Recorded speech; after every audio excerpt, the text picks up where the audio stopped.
Well, actually, I may have gotten a little tipsy when I talked to her. I may have hit on her a little bit. I may have thrown up rum cake. Whose controversial antics have grabbed headlines. He's the type of player that can drive most coaches away, except Lincoln Riley, who developed a special bond with the Heisman contender since day one and who's been by his side through the good and the bad. There's high expectations playing quarterback. Baker Mayfield screaming profanities over to the Kansas. That's inappropriate. Baker Mayfield will not start this week against West Virginia. Coach Lincoln Riley has got a lot to manage. He attracts a whole lot of attention. Let's go back to the Kansas game. After that game, your coach, Lincoln Riley, he goes in a press conference and he broke down. He got emotional talking about you. I don't know that I'll ever have a player that's as special to me as he is. And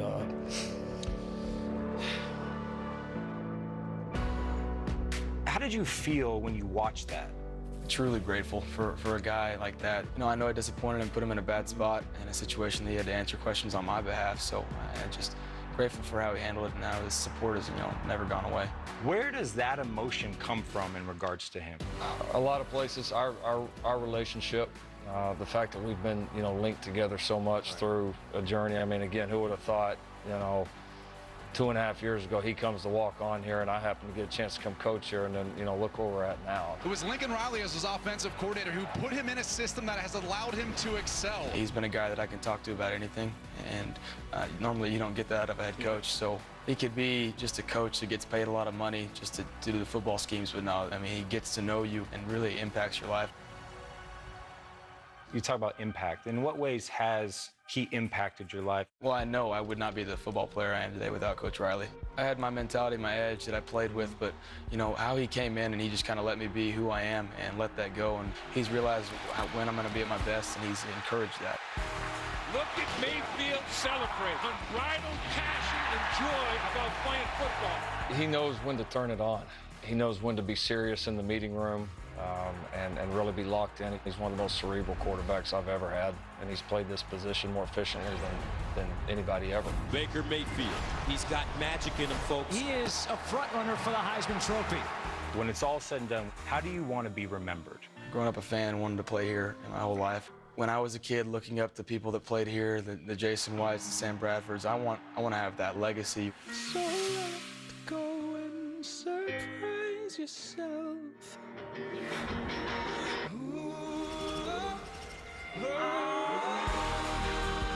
I want those kids to look up to me and want to, chase their dreams and push themselves to be better. I worked hard to get here. I never quit. That's the kind of legacy I want to leave.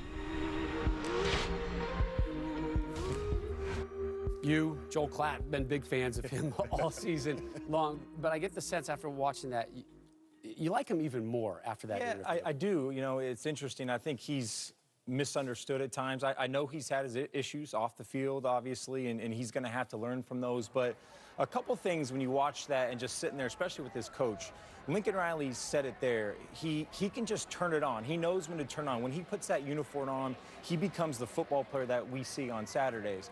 But what stood out was his impact as a teammate, his leadership in the locker room, off the field, as far as in the meetings, getting these guys going, and the confidence that he really instills in the teammates. I thought that was pretty interesting. And then with Baker Mayfield, guys, I mean, he's fairly humble. I know it sounds funny, but he's humble in the process and the journey that got him to this point. So he's very grateful and appreciative of all the people around him that have helped him get to this point.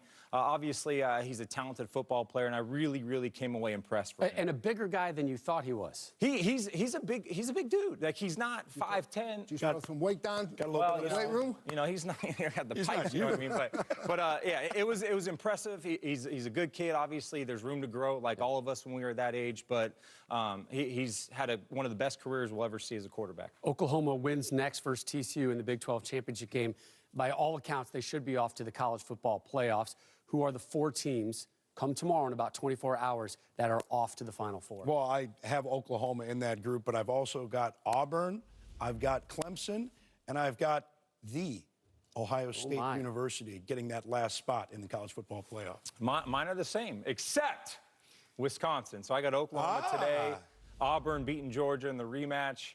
Clemson beat Miami, and then I think Wisconsin, I think they get it done today. They've been one of the best teams all season long with that devastating defense. Yeah, I'll start with Oklahoma. Agree, it's going to be a tight game, but they'll win it. I like Clemson. I like Georgia to beat Auburn, and then I'm going with Ohio State also. Wisconsin has played one top 50 offense all year. FAU. Give me a break. We've got a big pregame show for the Big Ten championship game later. Save it, Mike. Tune in. All three of these guys have Oklahoma in the playoffs. That certainly, though, would not be the case if Kenny Hill and TCU were able to get some revenge from that loss 4 weeks ago. Joe Davis, Brady Quinn with the call of the Big 12 championship game coming your way on Fox after this.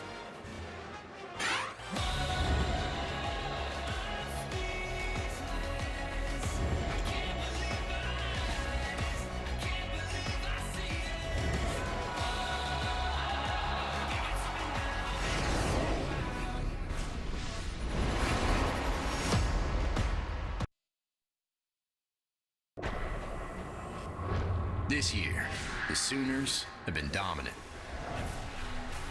featuring an explosive offense with weapons all over the field. Hollywood Brown, Anderson sprinting, touchdown. Led by the most dynamic player in college football. The magic of Mayfield. Who's poised to be the first player ever to walk on and then win a Heisman Trophy. For TCU, there's pride at stake. We don't have another day. We don't have another second. We don't got another minute to waste. A chance to avenge an early loss and an opportunity for one of the best defenses in the country to prove their worth. For one side, a playoff berth is on the line, and the other want nothing more than to spoil it. Mayfield to throw it. Touchdown, Sooners! A showdown in Arlington. TCU, Oklahoma, the Big 12 Championship.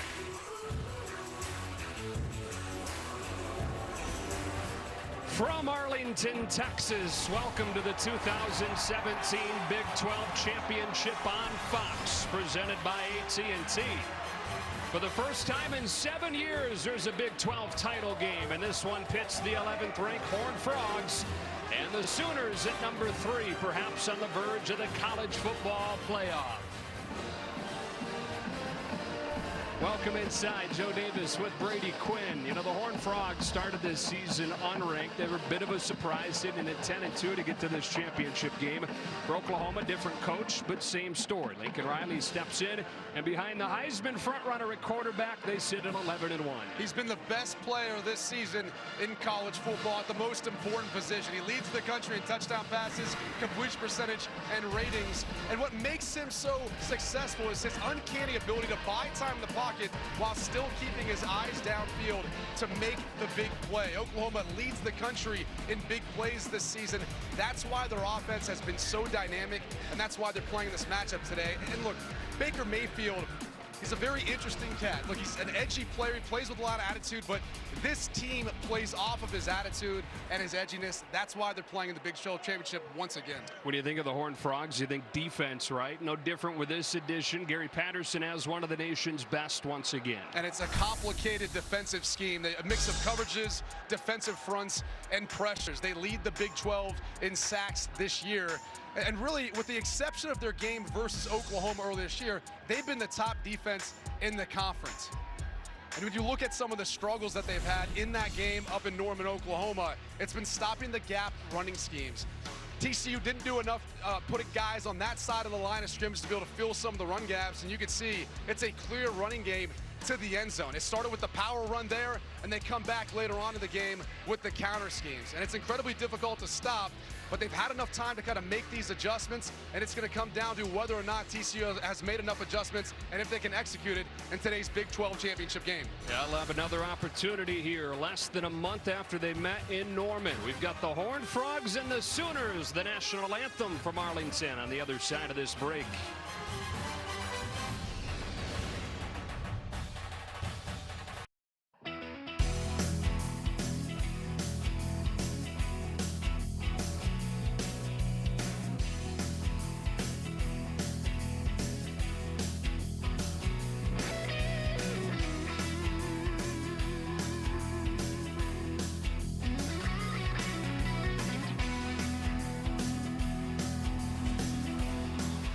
Getting closer to kickoff right now. We go to the public address announcer, Jim Jennings, for the introduction of the national anthem.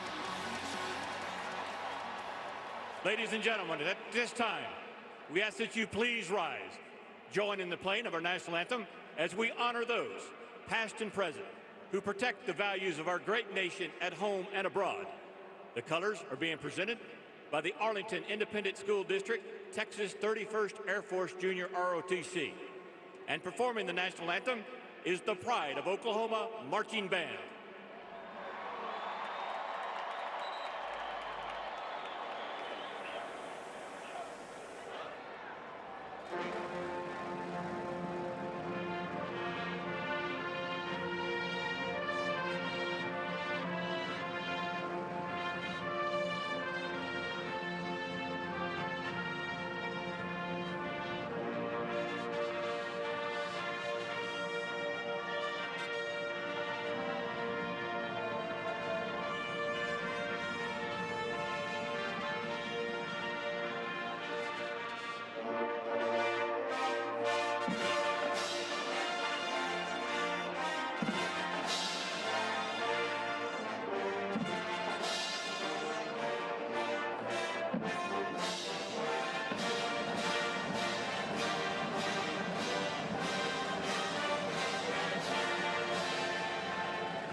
The teams take the field for the Big 12 Championship game coming up.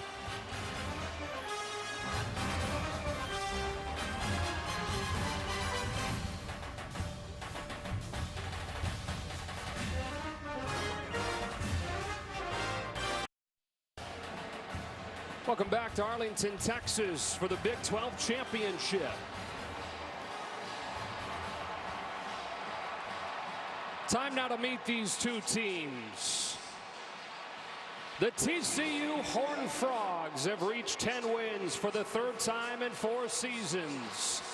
Behind one of the nation's top defenses, TCU is 1 win from its first outright Big 12 title.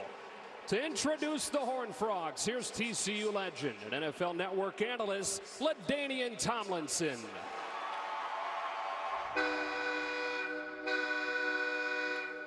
Can you hear that? That's the sound of your worst nightmare, ready to take the field. Ready or not, here I come, you can't hide. This is TCU. We are football with attitude, ready to take down anyone that comes for what is ours.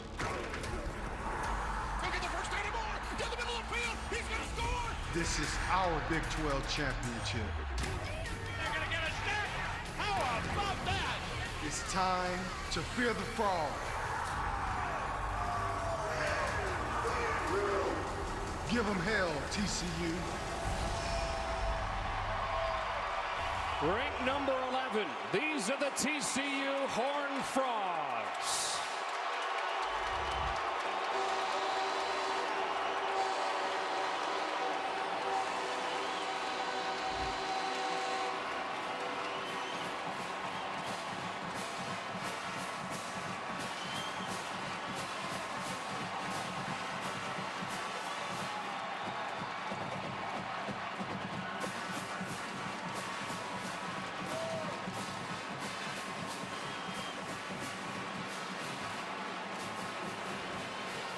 No team has won more Big 12 titles than the Oklahoma Sooners. Today, they look for a third consecutive conference crown and perhaps a spot in the college football playoff. To introduce the Sooners, the winningest coach in program history, Bob Stoops. Here come the Sooners.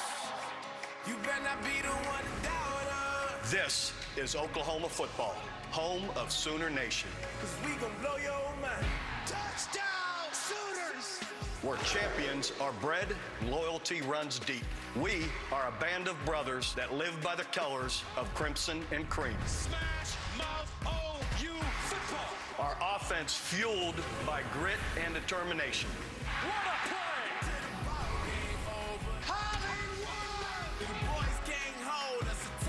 And a fearless Heisman contender driven by a single objective. Oh my goodness. Win.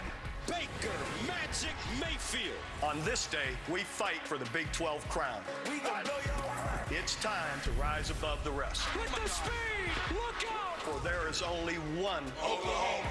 We gon' blow your mind. Boomer Sooner. Ranked number 3 in the country, these are the Oklahoma Sooners.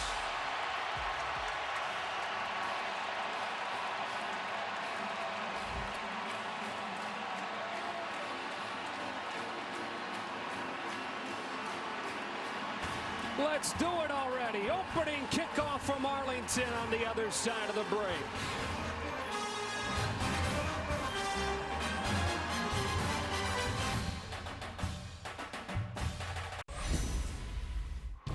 This feels like a serious playoff football game. Doesn't it? Right now.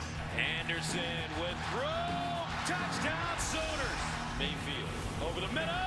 Touchdown Sooners.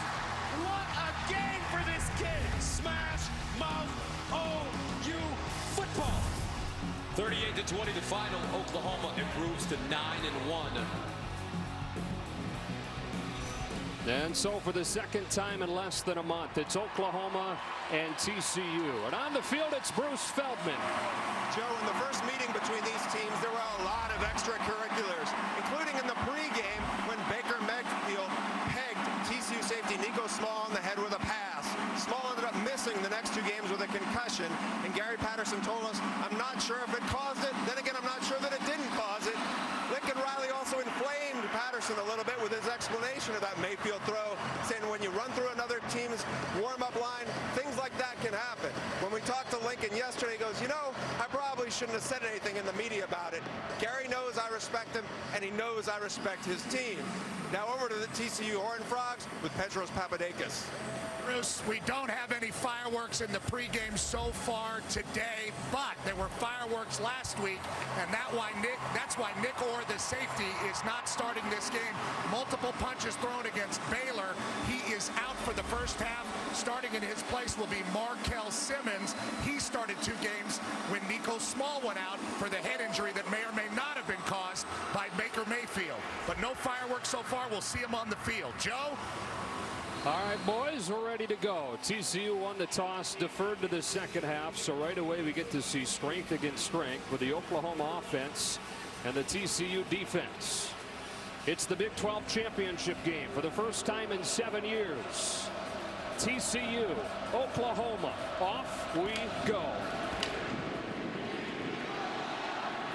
Arcelia Sutton takes a knee, and the Sooners just started the 25-yard line with Baker Mayfield, one of the all-time great college football players, leading the way. He's been absolutely phenomenal this season, and I think you kind of thought to yourself at the beginning of the year, how would he be able to reload after losing D.D. Westbrook, Joe Mixon, Samaje Perine? No, it's just the same old Baker Mayfield. He's been phenomenal. He's one of the most accurate quarterbacks I've ever seen at any level. One of the nation's top offenses, scoring 45 points per game, loaded at the skill spots, dominant up front, and the Heisman favorite at quarterback. The thing I'm most curious to see is what adjustments does TCU make after they got beat down by Oklahoma up in Norman just a month ago.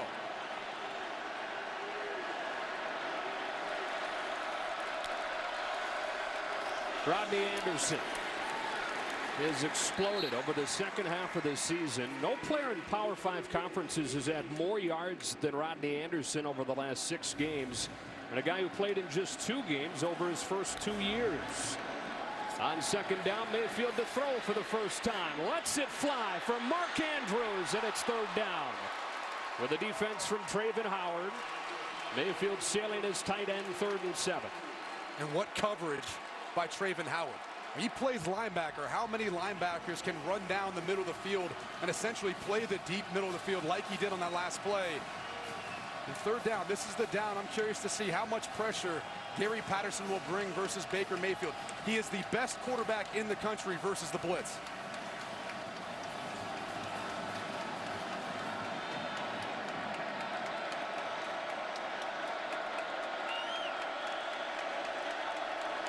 On 3rd and 7, TCU doesn't show any pressure, and they bring only 4. On the speed out, Michael Jones has it for an Oklahoma first down. Stop made by Ridwan Issahaku, and Oklahoma is able to convert on 3rd and 7. What impresses me most about Baker Mayfield is he really has it all. You know, he can play from the pocket, he can throw accurate on the outside on time, or he can make the big play by scrambling around and buying time.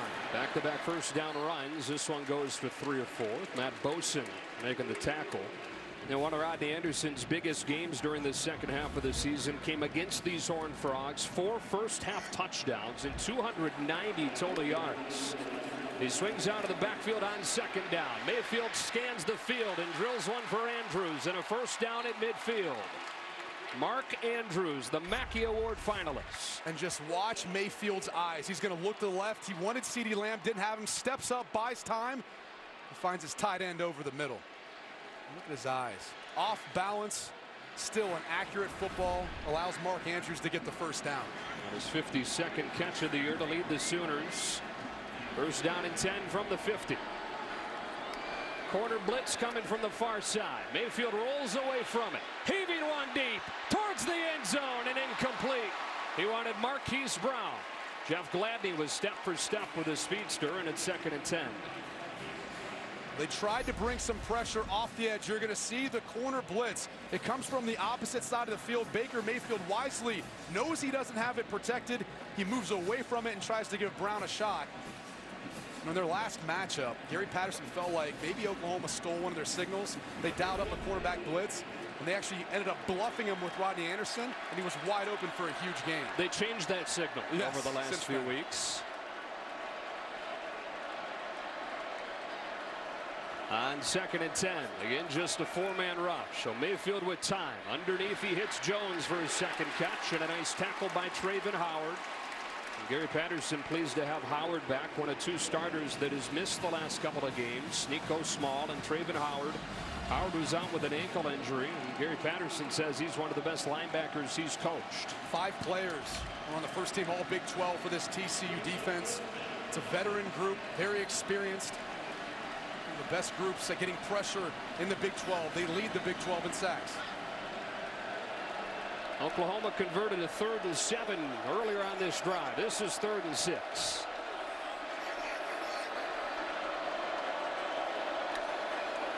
Frogs bringing pressure. Mayfield in trouble. Able to get rid of it, but a yard short. It'll be 4th and 1 as Andrews is stopped by Ridwan Issahaku. Talking to Gary Patterson for this matchup, he said, we watched a lot of what Texas did versus Oklahoma. They held them to under 30 points. No one's been able to do that against Oklahoma this season. You can see they're already trying to dial up some of those pressures. Texas blitzed Oklahoma 40% of the time. As we look at the Sooners going for it on 4th down, this is no surprise. They're an aggressive offense. 4th down 2.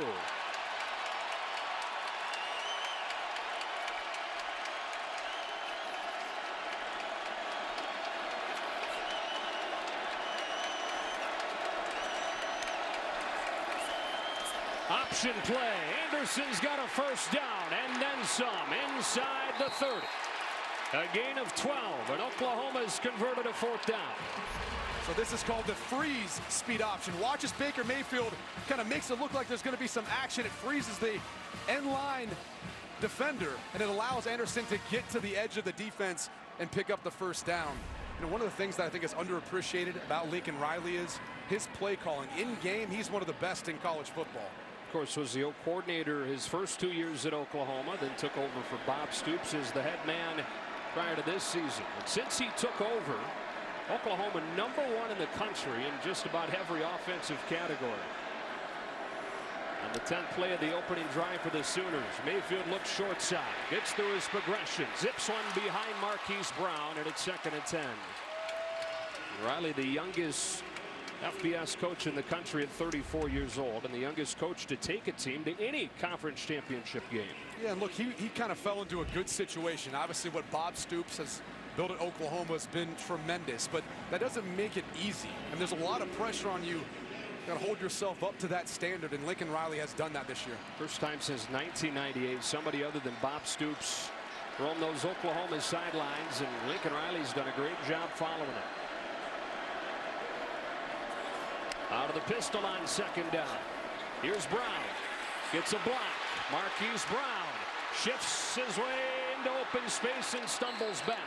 You know, he was close to the first down marker, but then went backwards, and it'll be third down and about 3. That's the risk you take whenever you kind of see more green grass or more field and try to make a move by backtracking. But once again, timely play call. Oklahoma throws the screen against TCU, trying to bring a field pressure. Again, very similar to what we saw Texas do versus Oklahoma earlier this year. Gary Patterson thought that TCU played on its heels in the first half in Norman and then shut Oklahoma out in the second half, bringing a lot of heat. A little bit more like that on this drive. He's got one-on-one coverage up top with his tight end. On 3rd and 3, they only rushed 4, so Mayfield has time. That one's knocked down by Ty Summers. The junior linebacker from San Antonio makes it another 4th down, and the field goal team comes out. We're going to see Mark Andrew. He's going to release upfield, and basically they end up almost working a little double coverage on him. See how Ty Summers, he knows he's trying to work to him. You see Markel Simmons as well. It's a tough window to try to throw in, and TCU doing what they do best, getting off the field on 3rd down. It brings on Seibert, who will attempt it from 41 yards.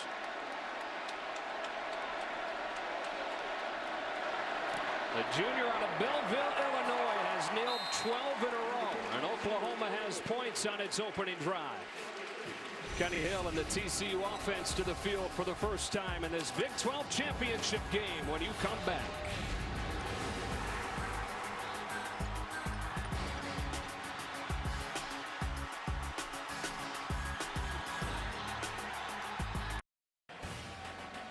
The Big 12 Championship on Fox is presented by AT&T and is sponsored by Volkswagen. Why settle for an SUV when you can have an SUVW? Aerial coverage of today's game being brought to you by our good neighbors at State Farm. State Farm is here to help life go right. Back at AT&T Stadium, Oklahoma settles for a field goal on its opening drive, and now the Horned Frogs get ready to touch it for the first time, with one of the best return men in the country in Cavante Turpin waiting back. Oklahoma has a weapon in Seibert, one of the highest touchback percentages you'll find in college football, on display to limit Turpin here. And so here comes the TCU offense, and Kenny Hill, the senior from South Lake Carroll, right here in Texas. Yeah, and a dramatic improvement from last year to this year. And he really just has improved over the course of his career, starting from Texas A&M to now at TCU. I think the thing that you're seeing most is he battles back from adversity. It's been kind of a roller coaster year in regards to him having some great games and then following it up with an average game at best. But it's the times when he struggles in games, you see him still come back and respond later on. First time around against Oklahoma was below 50% through the air for 270 yards. But last week, one of his best games of the season versus Baylor, so hopefully he can carry that momentum into today. That was after he missed the Texas Tech game with an injury, threw for 325 and 3 touchdowns against the Bears. TCU starts its day with a Kyle Hicks run. Nowhere to go, and the ball comes out. Scooped up and taken into the end zone for a touchdown. Scoop and score, Caleb Kelly. Disastrous start, TCU.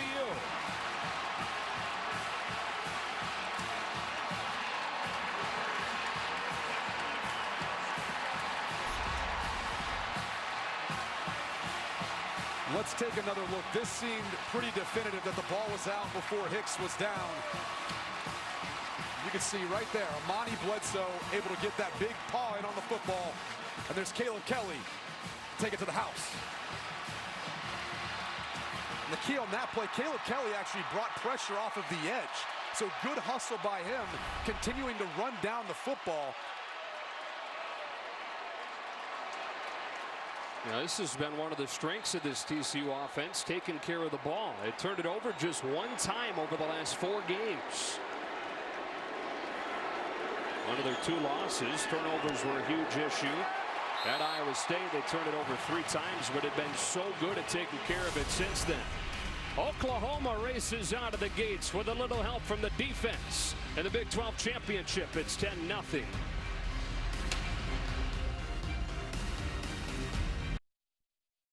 Let's take a look at that last play. There's Caleb Kelly. He's the linebacker who blitzes off the edge, and eventually, as he follows the play, picks up the fumble. But notice something else. Kyle Hicks, the running back, he actually had the ball in his inside arm. See right there? That is a no-no. You always want to have the ball in your outside arm so you can use that inside arm as your stiff arm. No Darius Anderson again for TCU, who was lost in the Oklahoma game, their top running back. And so it'll be Hicks and Olanolua sharing the load today. Back-to-back touchbacks for Austin Seibert. TCU finds itself in a very similar spot to last week against Baylor. They were down 9-0 2 minutes into that game, but by the end of the first quarter led for good. Hoping for a similar reversal of fortunes in this one. I mean, already in this game, though, with as good as Oklahoma is offensively, this is a really important drive for the Horned Frogs. It's huge as far as the sake of momentum. And look, see the running back coach talking about which arm he should have the football in. It's talking about ball security, 3 points of pressure. But this has actually been a good football team at the beginning of drives, whether it's to start the game or after half. TCU typically has done a good job of getting points on the board. No surprise, Shewa Olanolua is in at running back now. Kenny Hill on the roll, being chased from behind, throws, almost intercepted. Stephen Parker breaking in front of Jalen Reagor and probably should have had it. And this is a ball you just cannot throw.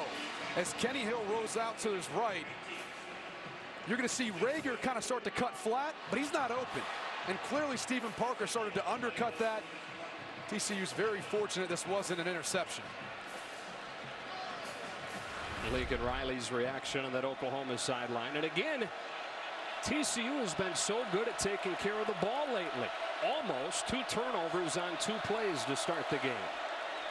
Hill to throw again. He hits this one underneath Cavante Turpin, who can really fly. Spins for a first down to the 35. Turpin just 1 catch over the last 2 games, and it seems like we've gone through phases this year where that's been the case, whether he's been banged up or teams have taken him away. But it's an emphasis for the Horned Frogs to get the ball in his hands. When you talk to offensive coordinator Sonny Cumbie for TCU, he talks about no-brainers, meaning ways to get Cavante Turpin the football that there's not gonna be any way of getting in the way of that, whether it's coverage, matchup, anything else.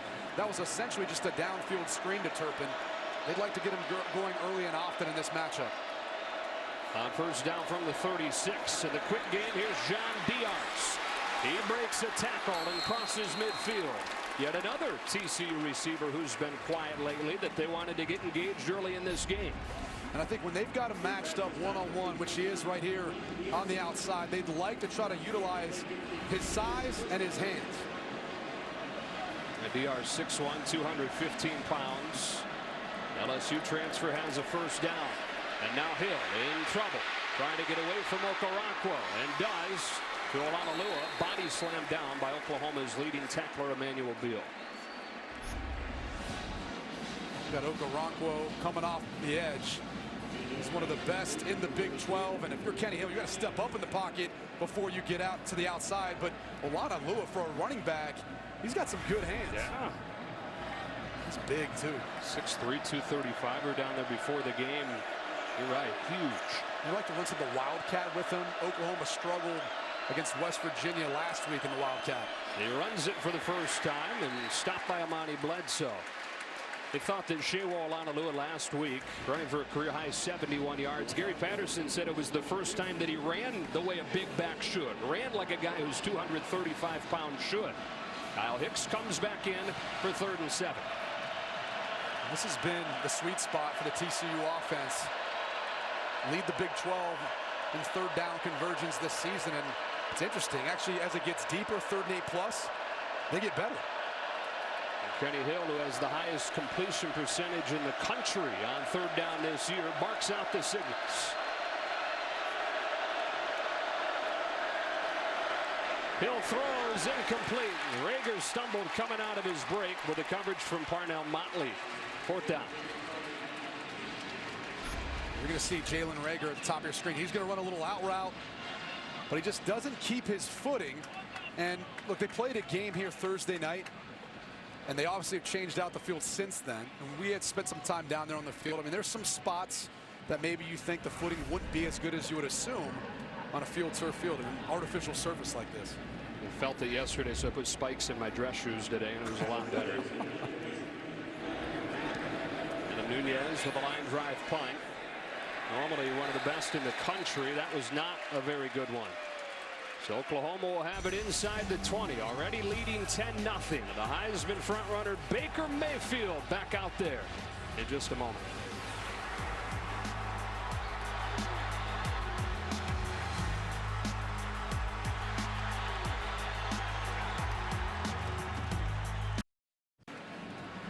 Take a look at the road to the rings presented by Cade Jewelers. Oklahoma, you figure, is in with a win, sitting at number 3. And then the discussion becomes if Ohio State's able to beat Wisconsin tonight on Fox, who's in? Alabama, Ohio State? Yeah, I think they'd have to beat them handily, too. Really try to impress the College Football Playoff Committee, although that Alabama resume doesn't look quite as good. They need some help from Fresno State, mind you, to stay within the top 25.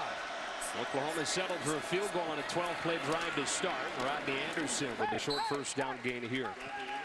What a story this guy is, huh? I mean, injuries his first 2 seasons. Missed almost all of 2015 with a leg injury on his first carry. Broke a bone in his neck last year during fall camp. And really wasn't even part of the offense until halfway through the year, but has exploded over the last month and a half.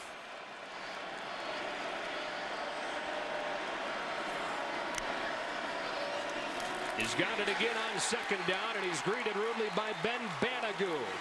The Big 12's defensive newcomer of the year drops him for a loss of 4. This is the difference between the last time they played Oklahoma. Watch how aggressive Banagou is in attacking the mesh point of the quarterback and the running back.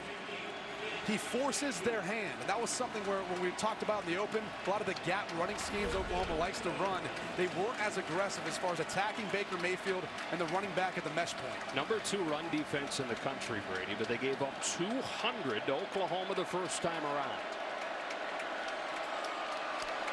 3rd down and 12. Mayfield quickly outside. They'll need open field tackling. They don't get it. Marquise Brown, first down across the 45. A gain of 31 for the first-year JUCO transfer who's really come on. Well, you can see the miscommunication. You see Nico Small, you see Ridwan Isahaku. Both of them was signaling they needed an additional defender. They were a player short, but Oklahoma took advantage of it. And boy, how good has Brown been as his confidence has grown this season.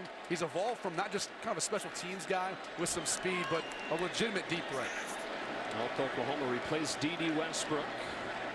Had to replace more than 70% of last year's total yards, and he combined Westbrook and Pirine and Mixon. They've been able to do it. Play clock winding down. Mayfield gets it off, feeding it to Anderson. On the Anderson with a first down gain of 6.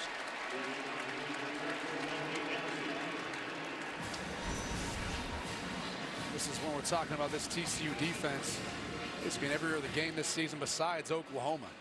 I mean, look at the amount of rush yards they were giving up. A lot of it happened in the first half. Just uncharacteristic of a defense that's really been so good all year long. Now, there's a number of differences in that game. Matt Bosen was out early. He got ejected in that matchup. He's been a huge factor for this TCU defensive front. Mayfield quickly gets rid of it to Andrews with a block from Lamb. Tries to turn the corner, finishes forward close to a first down. They spot him just short, 3rd and 1. Typically, you don't see Mark Andrews being the recipient of those bubble screens. Usually when he's out there in space, he's there to help lead block for CeeDee Lamb or Hollywood Brown. Pretty nice target to have on a quick little bubble, though, huh? 6'5", 254. He's hard to miss. I don't know how much more yards he's going to be able to get after the catch. Close your eyes, throw it left. He's probably going to get it. 3rd and 1. They bring Jackson Ewells and Dimitri Flowers into the game. It's Mayfield to sneak it for an Oklahoma first down and more. Mayfield to the 38. This Oklahoma offensive line is massive, and they're one of the best in the country. Got an Outland finalist in Orlando Brown, their left tackle. He's a bona fide first-round pick coming up, probably in next year's draft. He's got some eligibility left, but we'll see. He has to make that decision. All 5 of those guys starting time prior to this season. Experience, size, one of the best in the country, that unit. On 1st and 10, Mayfield to throw. All day to scan the field. Now the pocket collapses, so he slides up and goes to the sideline for Flowers. First down to the 21. To the first team all Big 12 fullback. I call Dimitri Flowers a Swiss Army knife because he can do so many different things, although he's much bigger than that. Watch the concentration. This guy can run the football effectively. He can release downfield. He's great in pass protection and run blocking. And he's incredible, and he helps this Oklahoma offense be versatile as far as the different things they can do with the different personnel groups. Trey Sermon comes in at running back for the first time, joining Anderson. On first down from the 21. Mayfield over the middle. That's caught by Sermon. A first down inside the 10. Something Oklahoma was able to do with success the first time around earlier this season. With that personnel grouping, 2 running backs, a tight end, 2 wide receivers, typically Oklahoma likes to run the football, so kind of a tendency breaker against this TCU defense, utilizing the play action pass off of it. And once they get in the red zone, this is where typically Mark Andrews kind of is that target because of his size and his catch radius. Lined up to the slot on the left. First and goal for the Sooners. Keep it on the ground. Sermon bounces off initial contact and gets swallowed up. Stopped to the 5 by Bosin and Summers. There's red zone defense for TCU as far as percentage of the time they give up touchdowns once the opponent moves inside the 10. One of the best in the country. Only Wisconsin better in that regard. Well, typically they're one of the better tackling teams, but again, going back to the last matchup, that's where you saw Rodney Anderson have so much production. He would get into the secondary, and there'd be a number of missed tackles.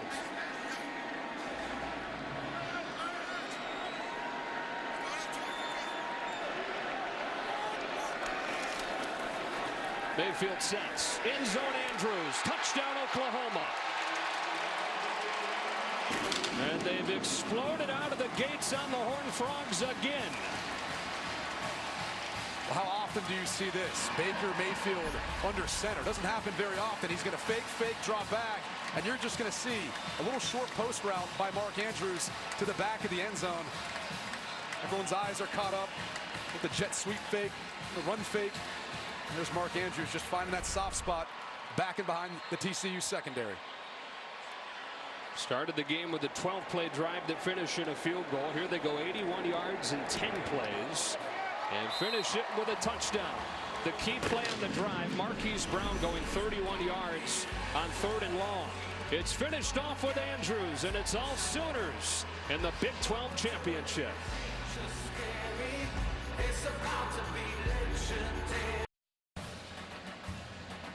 The Big 12 Championship on Fox, presented by AT&T, is sponsored by Courtyard, official hotel of the NFL, and by K Jewelers. Every kiss begins with K. Oklahoma in the end zone for the first time. Mark Andrews from the 5 as Baker Mayfield completes all 5 of his throws on that drive.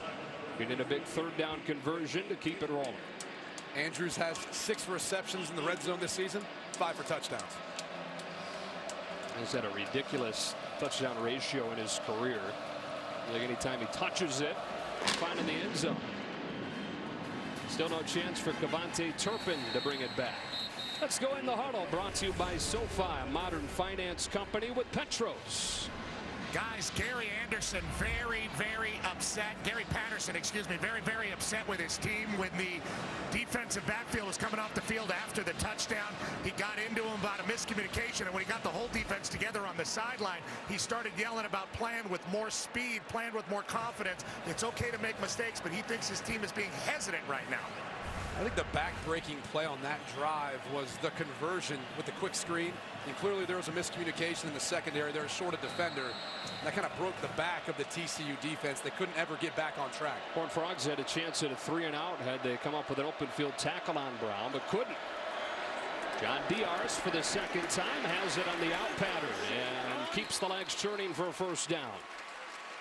And this is going to be the challenge for Kenny Hill from here on out. He's going to have to take those easy completions to the outside. Oklahoma likes to play off coverage with their cornerbacks. They don't challenge the opponent's wide receivers that often. So he's going to have to make that long throw on a consistent basis on first down if they want to try to move the sticks.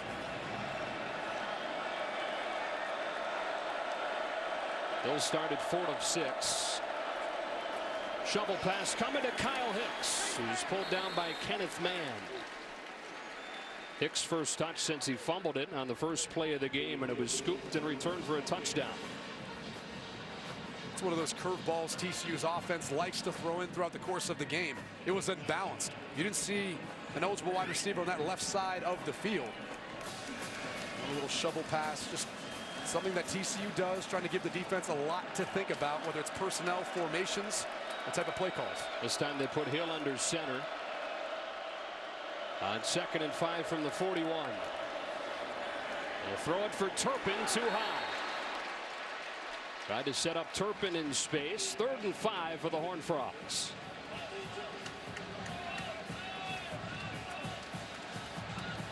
Played in Cowboys Stadium, the bright lights, Big 12 championship game. You better believe Kenny Hill's adrenaline's rushing right now. A lot of pressure on him. He knows he's got to help get his team back into this game. A lot of time high throws are some of those early jitters in games for quarterbacks.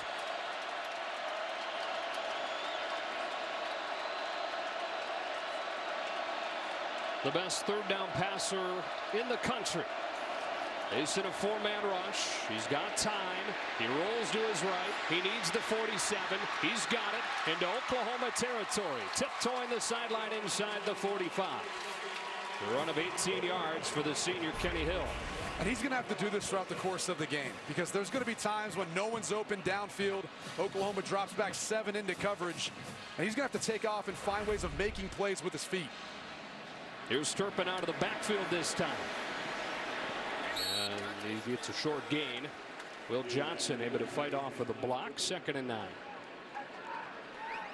That's what you want to see if you're defensive coordinator Mike Stoops out of Will Johnson. Kept his leverage, meaning he didn't let Turpin really get past him to the outside. Fought through a block to make the play. And Stoops calls him the smartest player on this defense. So good at recognizing splits and all the little things to help give their secondary an advantage.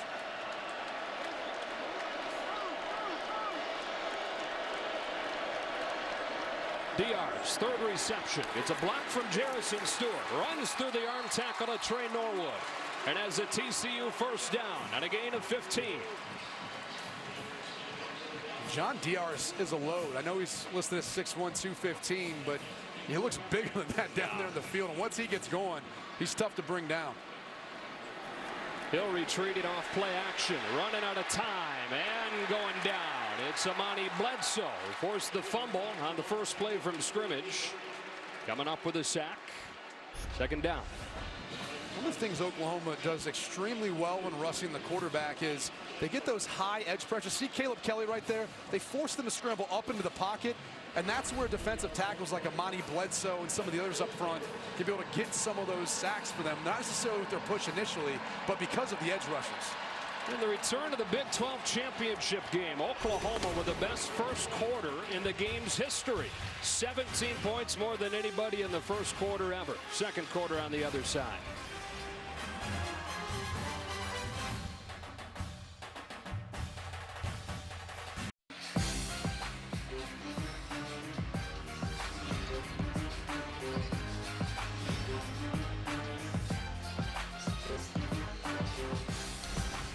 Start of the 2nd quarter. All Oklahoma through 15 minutes. A 17-0 lead. And Oklahoma fans know all too well. They've blown a few leads this year. 3 times they've blown 2-score leads. Now they've won 2 of those.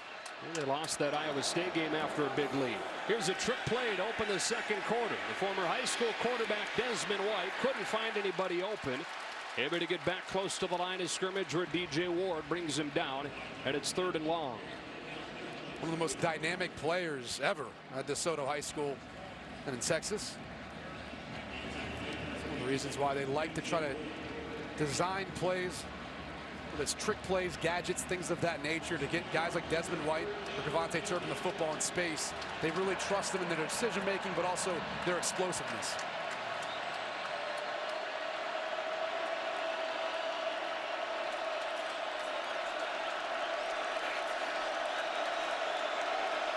Oklahoma brings pressure out of the secondary. Hill throwing for Rager. In the end zone, touchdown. The Horned Frogs needed it, and the true freshman Jalen Rager supplied it.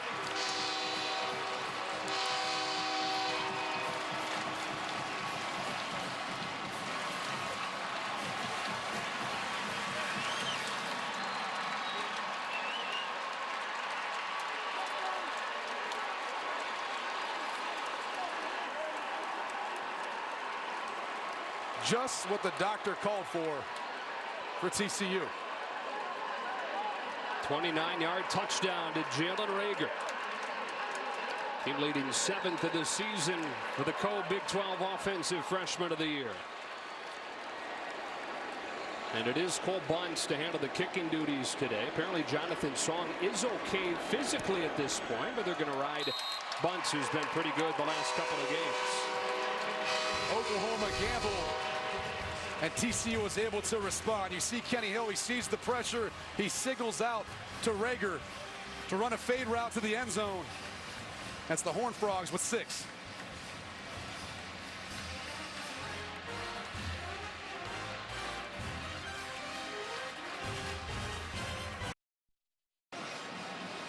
Now, for whatever reason, Gary Patterson's teams really all season have gotten off to slow starts, have gotten better as the game has gone on. And Coach Patterson's thing is, if we can get this thing into the second half close, you like your chances. They're one of the best in the country after the break. It's all about the adjustments. Gary Patterson and his defense do a good job kind of settling in, figuring out what offenses are attempting to do. Short kick here, Marcelius Sutton from the 4. And Sutton won't even reach the 20. Fighting his way across the 15 to the 16-yard line. Sammy Douglas with the tackle.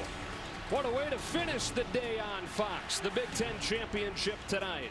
8th-ranked Ohio State, 4th-ranked Wisconsin. Its 5th trip to the championship game in 7 seasons, although one of those, that 59-0 whooping they took a few years back, that essentially kept TCU out of the playoff. They might need a win like that in order to be able to get into the playoffs. It's going to be something like that. They're really going to have to try to impress this committee and demonstrate that they should be one of the top 4 teams to play for the national championship. Playing that game in Indianapolis, I always think it's cool when you get to play in a professional stadium as a college player, but you know, neither of the players on these two teams, but in particular more for TCU, are that unfamiliar with the confines here at AT&T Stadium. Played in high school, some have played other games at the beginning of seasons, but they're familiar with this environment. Both teams walked through yesterday, really just walked around the stadium. And a little more familiarity. This drive begins with a Baker Mayfield pass play. Steps up and takes off into open space. Baker Mayfield across midfield. Showing off speed over the 30. A 56-yard run. It's hard enough to try to stop Rodney Anderson, and then all of a sudden you try to stop this pass attack. There's just not enough guys around the line of scrimmage to account for Baker Mayfield. And look at the speed. If not for the angle of the TCU secondary, I think Mayfield's taking that one to the house. Once again, Baker, he's got something in the oven. He's got something cooking. Nice. You always have one or two you spend all week thinking of, and then they're always really great. I'm all out. That's all I got. That's all I got for today. First down from the 30. Oklahoma trying to answer right back. Here comes Rodney Anderson. He's close to another first down, and we go down to Bruce. Guys, Baker Mayfield spent most of that TCU drive stalking the Sooner sidelines. Kept on telling his teammates, let's go, we're keeping this up all day. We are doing this all day. Make sure we keep the tempo going. We are running through them all day. Fifth-year senior from Lake Travis, Texas. Unquestioned leader of that offense. You talked about it off of the top. Rubs some people the wrong way, but if you're wearing crimson, you love every bit of it. I think if you're a player on this team, you love it too, because you understand that he brings the fight to his opponent, not the other way around. You don't see that many times with an offensive player. Second down and short. Mayfield steps up, lost the ball, and thankfully for Oklahoma, Drew Samia was there to fall on it. They keep the drive alive. It's third down. That was Ben Banagoo. It's one of the things he excels at. He's got long arms. Very good at being able to get to the quarterback, but in that particular case, accurate, almost lethal. He can get a hand on the football. He is long, huh? And he's got a lot of speed, too. When you combine Banagoo with Bosen, you see why TCU can get a lot of pressure just rushing forward. They don't bring a whole lot of blitz, even though they have early on today. Oklahoma's had some key third down conversions already in this game. 3rd and 6. That's Mark Andrews. Mayfield scans. Wants Andrews in the end zone, who can't hang on. Coverage from Nico Small, and it's 4th and 6. Every time you get Mark Andrews in one-on-one coverage, you got to take a shot and give him an opportunity. Nico Small is a 5'10" safety. I mean, it's just tough to be able to try to find a way of getting a hand in it to disrupt anything. Every ball to Baker Mayfield throws seems to be catchable. There's not many times you watch on film throughout the course of the year where he throws a football that's just inaccurate. Starboard hit from 41 on their first drive. This is from 43. And it snaps a string of 12 makes in a row. But despite the long run from Baker Mayfield, TCU holds up and gets the ball back to the offense in a 2-score game. Second meeting in less than a month. Oklahoma and TCU. It was all Sooners in the first quarter. Horned Frogs trying to yank away some of the momentum here in the second.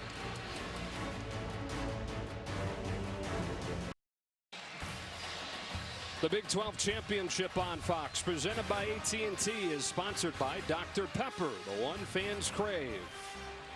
It looked like this might turn into a rout in a hurry. It was 17-0 Oklahoma before Sonny Cumbie's Horned Frogs were able to convert a 3rd and long for a touchdown. And now they get it back in a 17-7 game. Kenny Hill swings it outside. Avante Turpin steps out of a tackle and runs for a gain of 5 or 6. And very clearly they're finding any way they can to get the ball in the hands of this guy. You know, in the last matchup between these two teams, Avante Turpin showed a little bit of frustration at times for not getting more touches. A pretty productive day, but clearly you can see early on they know he's their biggest playmaker and he can change this game in a heartbeat. Gone to him 4 times already.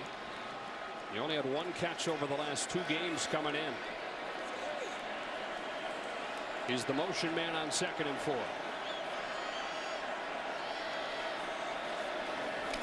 Kyle Hicks explodes for a first down.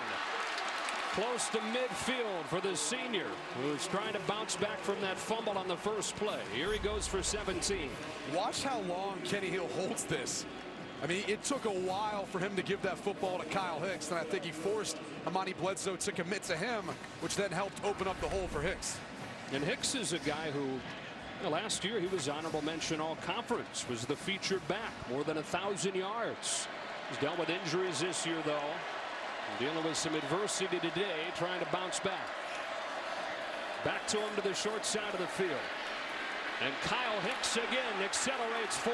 Running with purpose for close to a first down. Obo Okaranko with the tackle. They spot him right at the marker. Watch him get in this play. Gets the football, stretches it, and then he sees the cutback lane. TCU runs a lot of different zone blocking schemes, meaning basically they start in one direction, and it's on the onus of the back to then see the cutback lane and find the hole. Kyle Hicks has tremendous vision.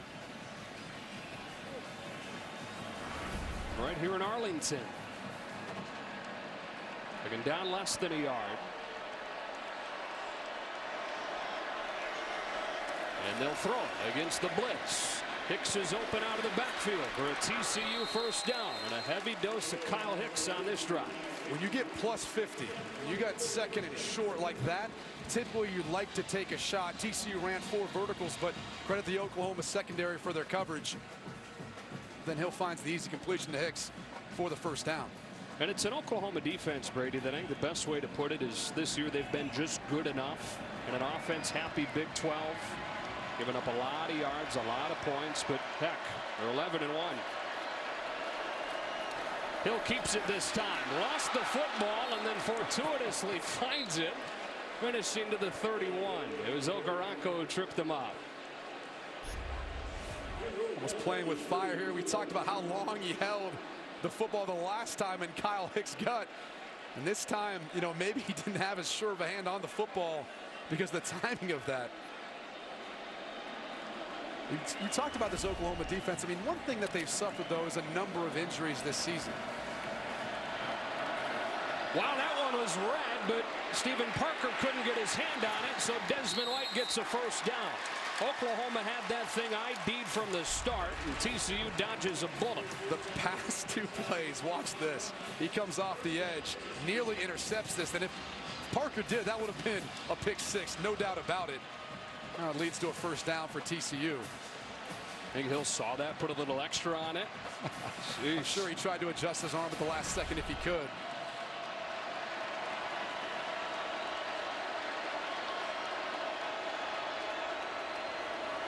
Back to Hicks on a stretch play.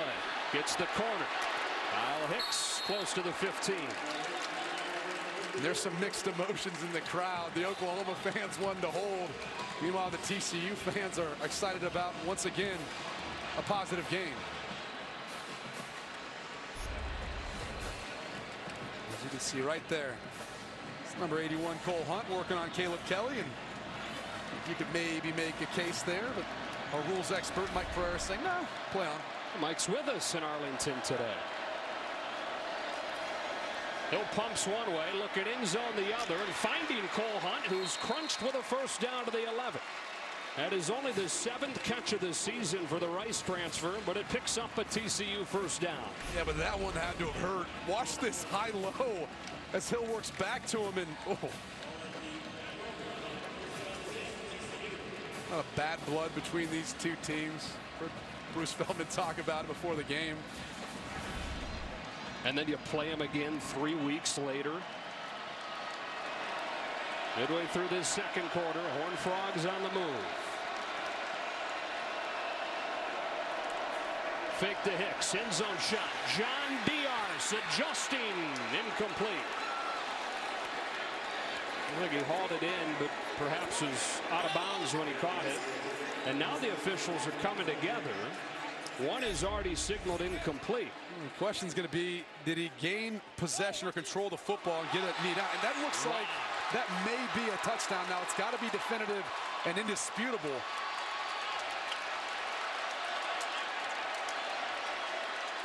Mike Pereira, we mentioned you're sitting right by us here in the booth in Arlington. What do you think? Well, I think from we see it looks like a touchdown. He actually gets control with one arm as he's bringing it back in with the knee down. And that is a ridiculous catch. And the body control and awareness to be able to get a body part in bounds before that left-hand touch is out of bounds. Review. I think the issue that you look at here is, number one, he is going to the ground. So you have to focus on whether or not he maintains control of the ball. To me, he has it as he's going to the ground. And then the right hand is going to stay on the ball, even though you may get a touch of the ball on the ground. Watch for that control there. Ball hardly moves. I think you got to look at this and turn it into a touchdown. Wow. You agree with me here? Or? I'm with you. I'm right there with you. I mean, I think there's enough there where it is indisputable. It looks like a touchdown. You know, I was going to be nitpicky a little bit about the play call in the sense of, you know, if they don't do the play action pass to begin that play, Hill gets the ball up sooner, and maybe they're not running out of space because he had one-on-one coverage. The play action fake wasn't going to play a factor as far as the coverage of that. But DR's being able to make a ridiculous play, none of that matters. The people here already know that this is probably going to be called a touchdown. They have a pretty good view with a video board here. And Mike DeFee actually has a little bit different view than Big 12 officials normally have on replay reviews. The Big Ten is the only conference in the country that uses these monitors. And they've actually loaned the Big 12 the monitors for today. And so Defee is part of the replay process more than just being on the phone with a booth. And I think that's great, Joe, because it gives him an opportunity to look at the play and confirm too what the officials said that they saw on the field as he sees it. And then if he needs to make an explanation of why he overturns the call, then he sees it as opposed to just hearing what the replay official had to say. And let's give this crew some credit because they were by far and away the best in the Big 12 this year. That's why they get to do this game. After review, the receiver got his hands under the football, maintained possession of the ball. It's a touchdown. Well, it took them a little while, but the Horned Frogs have arrived in Arlington, and we've got a game in the Big 12 Championship.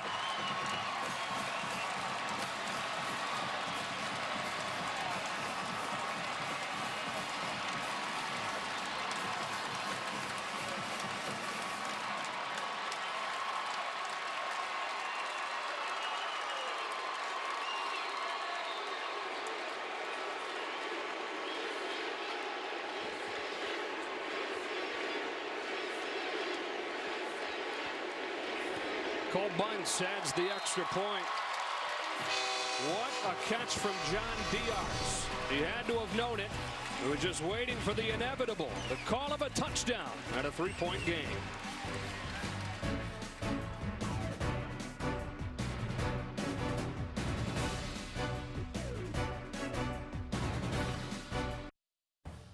Coming up on the State Farm halftime, can 14th ranked UCF keep the unbeaten dream alive? Plus, trolling Lane Kiffin and FAU gun for the Conference USA title.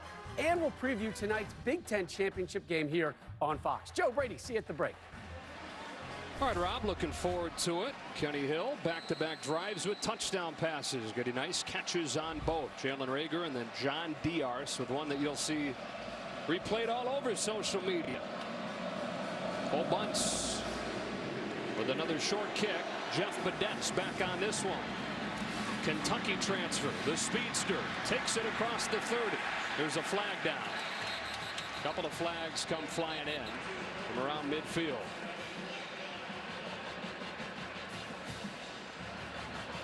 First flag of this game on a night or a day where we thought things could be a little bit chippy. Mike Defee and this crew doing a nice job of making sure nothing gets too crazy.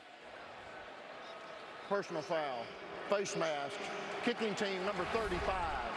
15 yards will be added to the end of the run. First down. As Oklahoma will have the ball right around midfield to open this drive after this game break with Greg Wolf. Joe, thanks. Let's go to the American Athletic Conference Championship, number 14, Central Florida. The last unbeaten in the FBS getting tested. Riley Ferguson finds Anthony Miller. He goes 68 yards for the score. Number 20, Memphis on top, 31-24 at the half. Winner likely earns a New Year's Six bowl berth. Joe Brady, back to you. And what some may think is Scott Frost's last game as a head coach at UCF. Maybe he's going back home to Nebraska. From the 49-yard line, Baker Mayfield and the Sooners open this drive with a Rodney Anderson run.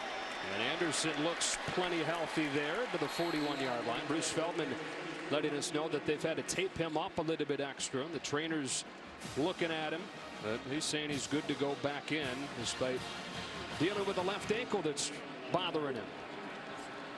Mayfield finds Andrews, who's chopped down by Nico Small. That's the first down inside the 30. Small will have to come out with his helmet coming off.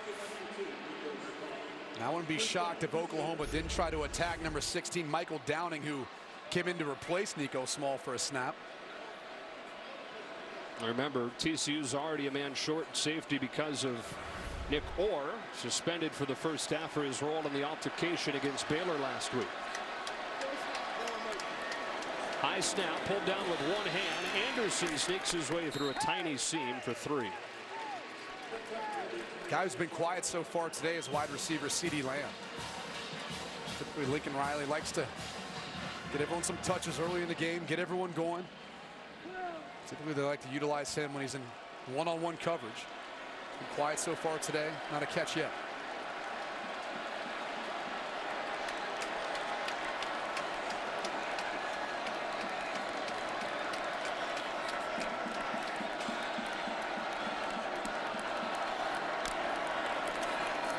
Ferguson again. 3rd and short.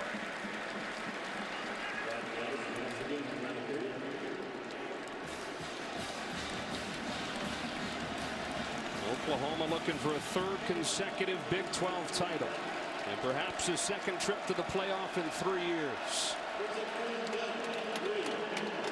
And with this personnel grouping, I'd be surprised if they ran the football. Lee Flowers is in there to lead block or help in pass protection. So it comes down to their matchups on the outside. On 3rd and 3, they run it with Mayfield behind a pulling Orlando Brown, and he stopped just short. Ty Summers and Ridwan Esahaku make it 4th and less than 1. These are the gap schemes we've been talking about. You see the lead blocking for Mayfield. It was something that TCU struggled with last time they played Oklahoma. You see the adjustments, and Oklahoma offense is staying out there. They're going to go for this. Converted a 4th down and short earlier with a speed option play. Bring in a couple more big bodies here, huh? The last time they had a 4th and short like this, they're in the quarterback sneak for almost 4 yards. Timeout. First one of the half taken by either side. We'll take the timeout with them. And a 4th and 1 when we come back.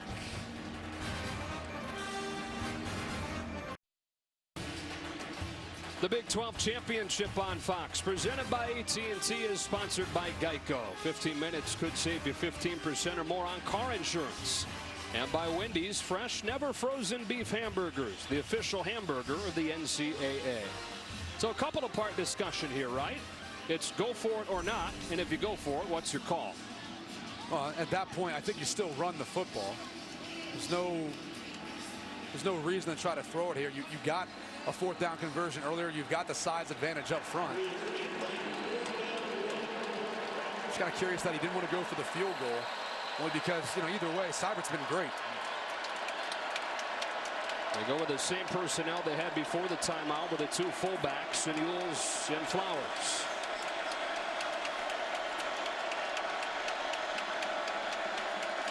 On 4th down with a hard count, they get Chris Bradley to jump.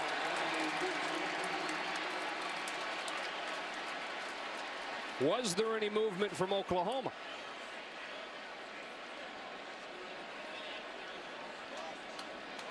Mike DeFee and his crew have done a tremendous job today of making sure they get everything right, but even the substitutions. There's been a lot of personnel changes, make sure they hold the ball, allow each team to have an opportunity to sub. Offside. Defense, number 56, moved into neutral zone, causing the offense to move. 5-yard penalty, yardage results in a 1st down.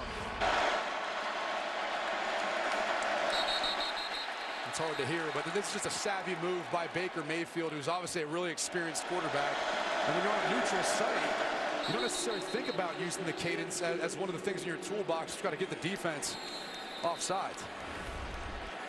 So big penalty on TCU makes it 1st down for Oklahoma at the 14.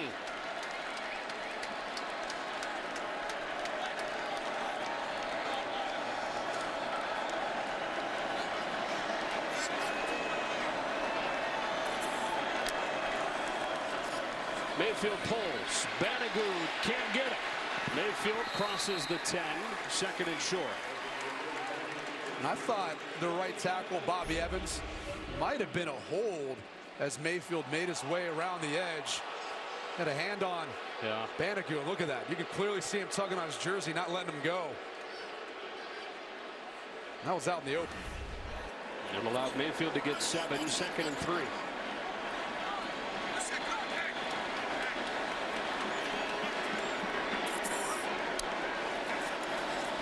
He pulls again. This time he won't get there. Markel Simmons, who's making a 3rd consecutive start because Nick Orr is suspended for this 1st half, brings him down and makes it 3rd down. And watch this one. This is once again Mark Andrews. He's got his arm to the outside on Ty Summers. Hold on to the back of him. I mean, that's 2 in a row.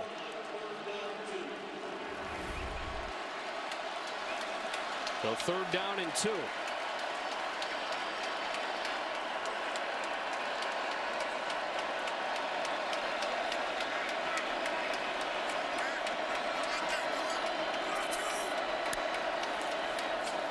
Mayfield to throw. End zone. Andrews again. Touchdown, Oklahoma.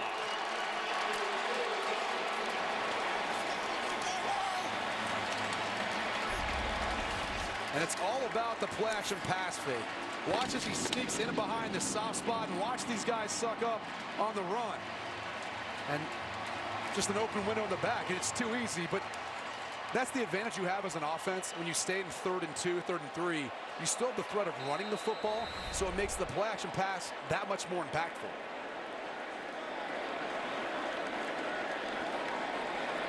So the Sooners convert on 3rd and short as Mayfield finds Andrews for the 2nd time today. Nice response by Oklahoma after TCU climbed back to within 3.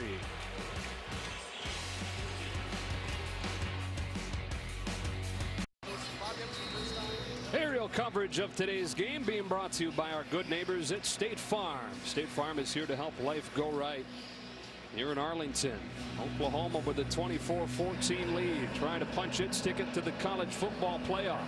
TCU, meanwhile, 1 year after finishing 6-7, in search of its first outright Big 12 crown. Turpin still no chance to get his hands on it on a return. We had a couple of plays in a row there, Brady, where you thought maybe holding. Mike Pereira, what'd you see? Well, I think the first one clearly is here because you see the grab of the uniform, and it's the point of attack. So when you actually see the defender trying to reach out, that's one you ought to get. You got 8 officials, so you got both edges covered. This one here, to me, you get a chip block, and then the guy begins to go down. It's a little more iffy than that, but clearly the first one, I think, was a hold. Well, and both we know would have potentially affected the outcome of that last drive. You always think point of attack, and if it's at the point of attack, you should be tighter when you call those. Either way, though, would have put them in maybe 3rd and longer, and then that doesn't give you the element of that play action pass. Able to cap it off with a touchdown to Andrews, and the lead back to 2 scores. Kenny Hill very efficient so far. Jalen Reagor gets cut down by Parnell Motley.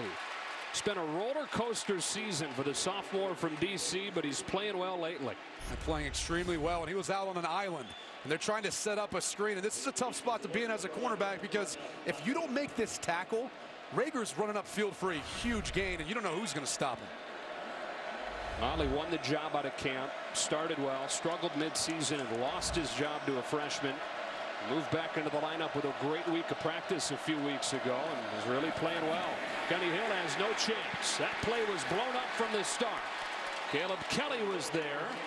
Okoronkwo was as well, but Okoronkwo slow to get up. And that was a bad read by Kenny Hill. He's got to give away that football or find an option on the outside on one of their pass options in those RPOs.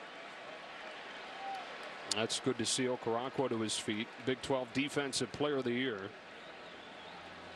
8 sacks. He's got a lot of speed off the edge. Gets in the backfield, creating chaos. He's saying, I'm good to go. Get off the field. I don't want to miss out on this opportunity. The 5th-year senior out of Houston, Texas. They're going to take him off and bring Mark Jackson on. He's saying this is a pass rush situation. You're going to make me come out. 3rd and 8.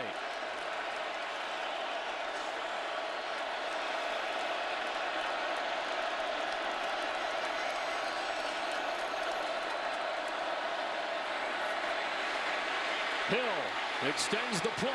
Kenny Hill needs the 35. Fights his way close to it and reaches for a first down. That last effort looks like it got Hill the first down. Talked about it in the first quarter. I mean, these are the plays that Kenny Hill's going to have to make. Now, I thought he had an open wide receiver downfield in Desmond White. He didn't feel like he could get it to him. Look at the toughness, lowering the shoulder, doing all he can to try to get enough and get that football over, playing for the first down. Boy, 3rd down has been huge on both sides in this first half. Key plays in this game. Officials doing a good job of letting both teams sub. When the offense subs, the defense gets an opportunity. Hill goes underneath this time to Jerison Stewart. But a team-high 6 catches last week against Baylor. He had 1 over his first 10 games. And that's kind of how the system works at TCU. I mean, it's kind of a wheel of each guy could end up being the hot hand. It just depends how the game plays out. Sometimes what the defense dictates. 2 minutes left in this first half. TCU will have it to open the second half. Trying to get to within 1 score here. Hill with a great read this time. Saw Bledsoe take the running back. So he pulled it and got a first down to the 48. Talked about it before. A little bit iffy last time Bledsoe forced Hill to keep the football. This time a little bit more definitive. He's got his eyes on Bledsoe. Bledsoe commits, pulls the football, and then he makes Emmanuel Beal miss downfield for the additional yards. Minute and a half and counting. Horned Frogs all 3 timeouts. From the 48-yard line against pressure. He boots out the back door. Turns his shoulders. Throws a strike. It's Desmond White. And it's a gain of 9.5. TCU's strategy right now is going to be to take their time. You talked about how many timeouts they have. They also get the ball coming out of half. So believe me, they do not want to give the ball back to Baker Mayfield with any time on the clock. Second and short.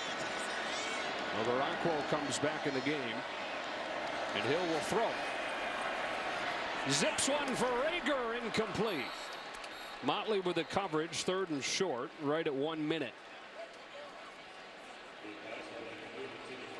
It's 2-minute drives. There's a lot of easy completions out there for you. As soft as Oklahoma's secondary is playing.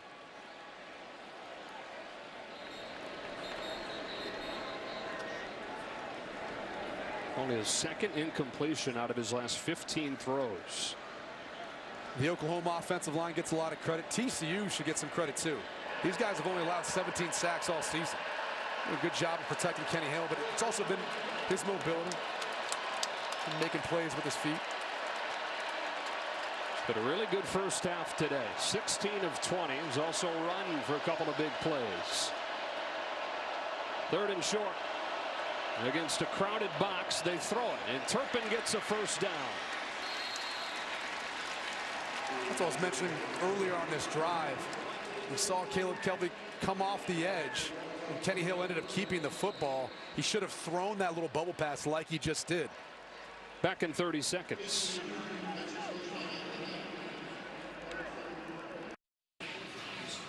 Coming up at the half, be sure to stay with us for the Dr. Pepper tuition giveaway. You see the young man last night in the Pac-12 championship game. I brought him to tears. What an opportunity. I mean, really life-changing event when you think about getting able to pay for your tuition, have to come out of school with any debt. And you get to meet Petros Papadakis. That as well. Icing on the cake. 55 seconds, still 2 timeouts for TCU. And again, they trailed 17-0 at one point.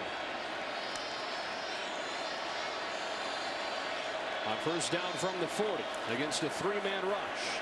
They'll check it down. Hicks. Kyle Hicks tripped up by Parnell Motley. Couple of big open field tackles on this drive. And that's what they were missing when Motley was out. They've suffered a number of injuries in this Oklahoma secondary. Jordan Parker's out for the season. Will Johnson missed some time. Stephen Parker missed some time. Here's a shovel pass to Hicks. Stays on his feet for a first down. Kyle Hicks to the 25-yard line and a gain of 14. They'll use their 2nd timeout now. 1 left, and again, we're back in 30 seconds. Only a few yards of play in that first quarter, but the offense has come alive for the Horned Frogs here in the 2nd. And not that much different between total yards really for both teams. If not for the fumble that was returned for a touchdown, we'd need a tighter game. But at this point, the 27 seconds, you still got 2 timeouts, so you can really do whatever you'd like here. So if Oklahoma all of a sudden leaves you a box that gives you the numbers to run the football, you can still do that. The conversation is going to be, if you do have to take a shot, Jalen Rager, number 18, and number 9, John Diarse. Those are the 2 bigger wide receivers. We've already seen them each catch a touchdown pass today. That would be where I'd want to take a shot. Well, they've both proven it. Rager's to the right. Diaz to the left. The 11th play of a drive. It started back at the 25-yard line. Hill with a deep drop. Down the seam. Rager can't hang on with a coverage from Motley again. That's a throw that has to be on time and out in front. He's going to run a post route once he gets inside. And you see Will Johnson looking the other way. There was a small window for it, but because the ball was thrown behind, Motley's able to make a play and disrupt the pass.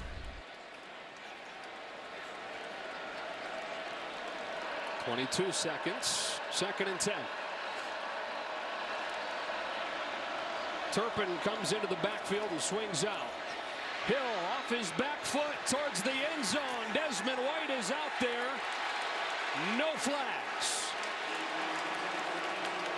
Oh, there is a flag that came. There's no doubt about it. I was wondering. That he tried to get back to the hip of Desmond White. What about that play design? Look at him. Eyes only. Pass interference. Defense number 8. 15-yard penalty from the previous spot. Automatic. First down. Not just too much contact once he got to Desmond White, turning around, disrupting his chance to make a play on the football. What about the play design? They ran that little swing screen earlier to Turpin. This time, they run a little pump fake off of it, and they release Desmond White up the sideline. Of course, in college, the ball not spotted up against the goal line. Instead, right at the 10. 15 seconds, 1 timeout. And again, 2 timeouts at this point for TCU.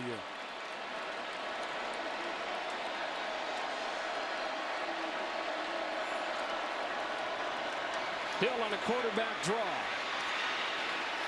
And stopped by Will Johnson. They'll use a timeout with 7 seconds. So now 1 timeout remaining.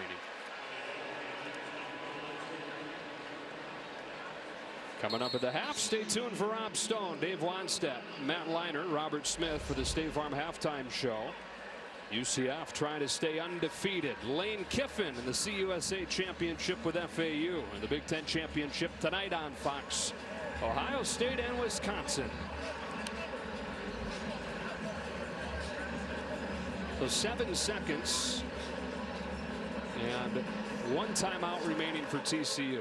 And you basically have time for 1 play, at least to be safe, to assure yourself the chance for a field goal. Now on the Jumbotron here, they're showing that TCU still has a timeout left.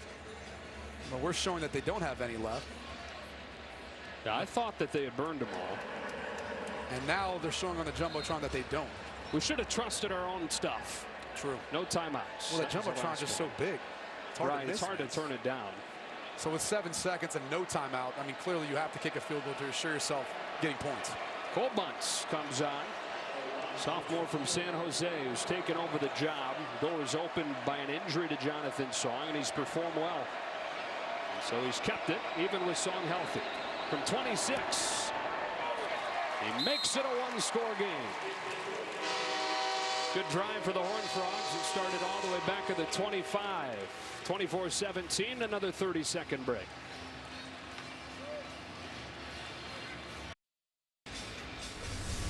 Craveable Moments, sponsored by Dr. Pepper. The last time the Big 12 Championship game was played, 2010, these Sooners fell into a 17-0 hole against Nebraska. And Landry Jones started to bring them back. And Kenny Stills for a touchdown to get Oklahoma on the board. And then ran for another touchdown to tie the game in the second quarter. So kind of a similar story to this one, in that it was a 17-0 game. Oklahoma on the other side of it, and wound up winning that game and come from behind fashion with a fourth quarter field goal from Jimmy Stevens. And so 4 seconds. Oklahoma will have it at the 25. Probably just going to head into the locker room. And the big key right now, at least for TCU, is getting back some of that momentum. I mean, you mentioned when they were down, Oklahoma's had the tendency to give up some leads this season. TCU was able to mount somewhat of a comeback. They'll get the ball coming out of half, so that field goal is huge in terms of getting them within 1 score, and who knows what happens after the first drive coming out of half. Baker Mayfield, 12 of 17 for 119 yards. He's also run for 65 yards. 55 coming on 1 play. They'll take an E. Heisman worthy? Halfway there, perhaps. I don't think there's much question who's winning the Heisman. 24-17, the score at halftime. We get you to Rob Stone in Los Angeles for the State Farm halftime show.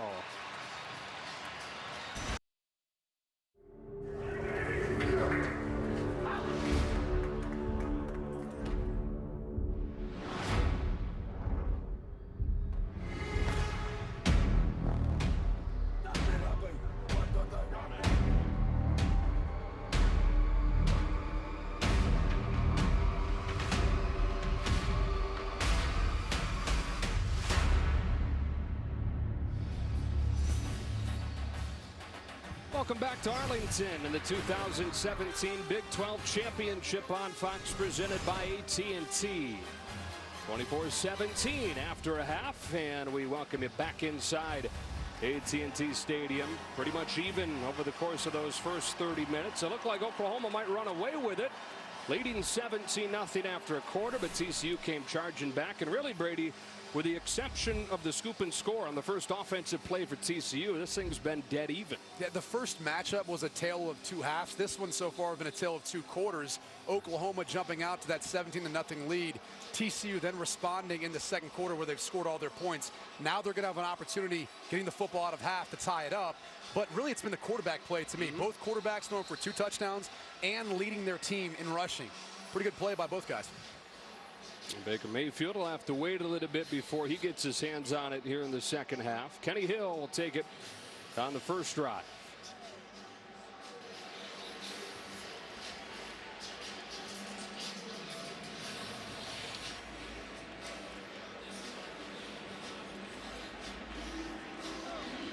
Devontae Turpin hasn't been able to bring one out. Austin Seibert, one of the best in the country, burying those through the back of the end zone, and he's done it each time so far today. TCU 1 year after finishing 6-7 in search of its first outright Big 12 title. Oklahoma trying to win a 3rd consecutive Big 12 championship, and it would likely lead to a second playoff trip in the last 3 years.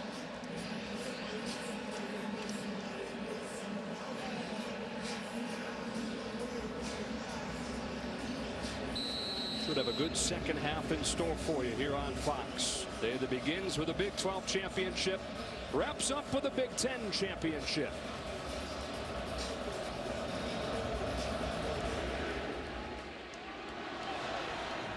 And once again, it's over Turpin's head. Let's go down to Bruce Feldman. Joe, Lincoln Riley's biggest frustration was tackling. He goes, they're getting too many yards after the catch. He said, we're not wrapping up. He goes, we got to play better on defense. I like what we've done on offense. We just got to keep going. I told these guys it's going to be a 60-minute fight. This is a championship game. This is why you come to Oklahoma. 24-17 after a 17-0 for Lincoln Riley and the Sooners after the first quarter. Looked like it might be another rout. But it's tight as Kenny Hill and the Horned Frogs get ready to open the second half.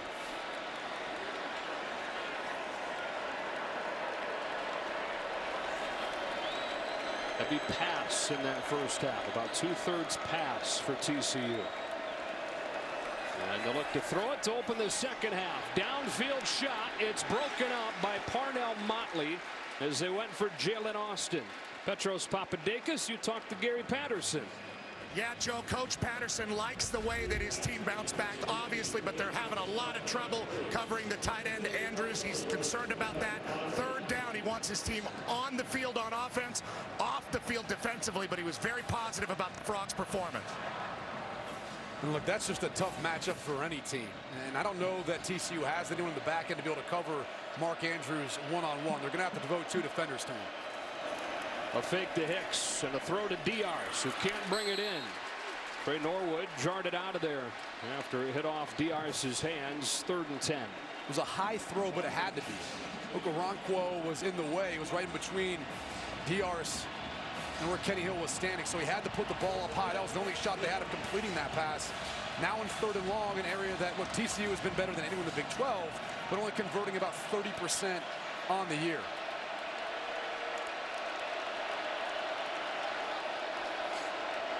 Oklahoma's defense looking for a 3-and-out to start the second half. And with a 4-man rush, Hill heaving one downfield. Nobody out there, and it's 4th down. Again, they were looking for Jalen Austin. They went to him twice on this first drive. A 3-and-out for the Horned Frogs. And these are some of the inconsistencies that you see with Kenny Hill, whether it's throughout the course of the game or the course of the season. He'll have times when he looks fantastic. You look at him in the first half, he was, 19 of 25, 2 touchdowns, no picks, and leading the team in rushing. And then we come out and we've got 3 straight incompletions in the last one. Jalen Austin didn't even know the football was being thrown to him. Yeah, he had 2 incompletions total in the second quarter, and then 3. 3 plays there. There's a flag down. Movement before the snap. False start. Offense, number 12. 5-yard penalty, 4th down. And this has been typically a time when TCU has excelled offensively. They scored about 50% of their drives in the first possession out of half. Obviously not the start that Gary Patterson wanted, given the comeback they were able to have in the second quarter.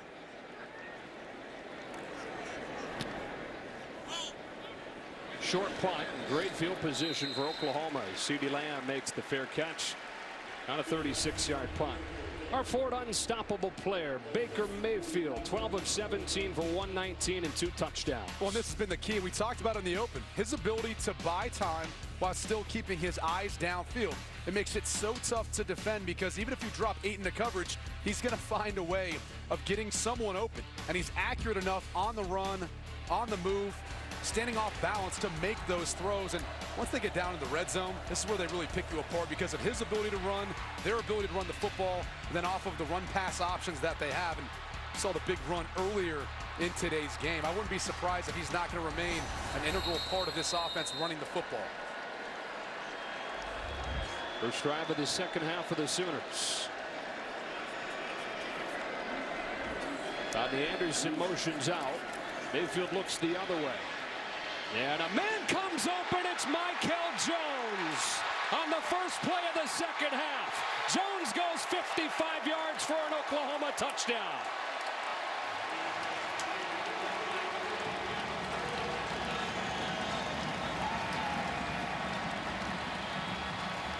Think about how much time Baker Mayfield had in the pocket. He was looking to the left, waiting for Michael Jones to get open. Slow off the football, but then he comes back inside off the return route and just a mismatch. Why Matt Bosin is covering Michael Jones is a mystery to everyone. Yeah.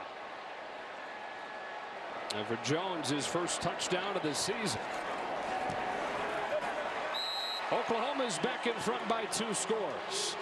Their second play today of more than 50 yards. This one comes on their first play of the second half.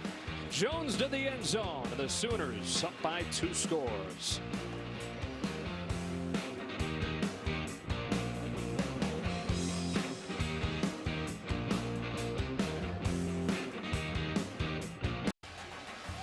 The Big 12 Championship on Fox, presented by AT&T, is sponsored by Ford. Going further so you can. By Rocket Mortgage, by Quicken Loans, mortgage confidently. And by Coors Light. The key to a good offense is a refreshing defense. Climb on. Now, TCU had gone 7 games in a row without allowing a touchdown in the second half. And on the first play of the second half here in the Big 12 Championship, they give up their first touchdown since the first week of October. And that can't be the coverage that Gary Patterson won on that side of the field. Matt Bosin, who's a defensive end, covering a wide receiver out in space. It's a disaster waiting to happen. Another touchback. The Horned Frogs will have it at the 25. So once again, Kenny Hill finds himself having to dig TCU out of a hole. He was so efficient in that first half, but then 0 for 3 and a 3-and-out to open the second. And TCU's not going to win this game unless they all of a sudden start to become more balanced. They're not running the football that effective, at least not so far, even though we've only had 1 drive this half. But really in the game, Kenny Hill's been your leading rusher. There's been some design quarterback runs. They're going to have to keep doing that. But they have to continue to try to run the football versus this Oklahoma defense. You can't let Okoronkwo and the rest of the defensive front just tee off on that TCU offensive line. 27 of the 40 plays, Brady, have been runs.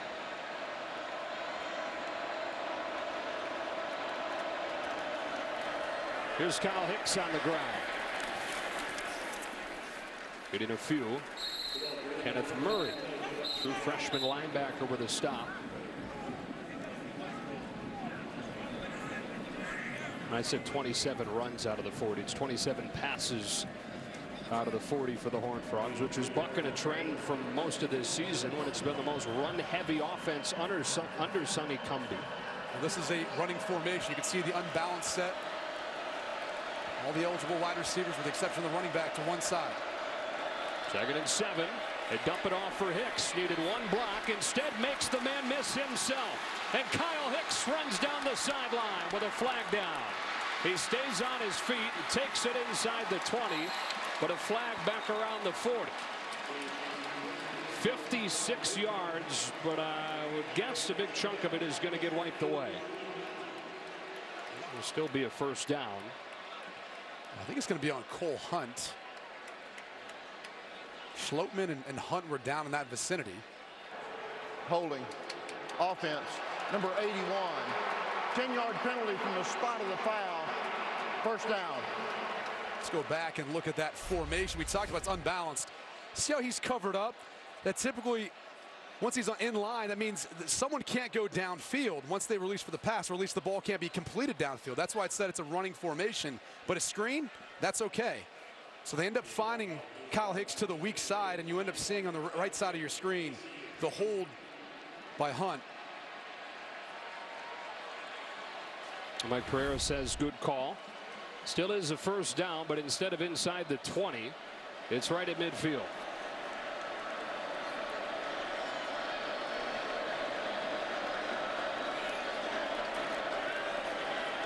Hill goes through his progressions, waiting for somebody to come open. Nobody does, so he runs for 3 or 4. Dylan Famatau with a stop. 2nd down. A positive gain. I mean, that's the biggest thing. He's not forcing anything. Nothing was there. Using his athletic ability to find space and get a positive gain, which has helped them on 3rd down.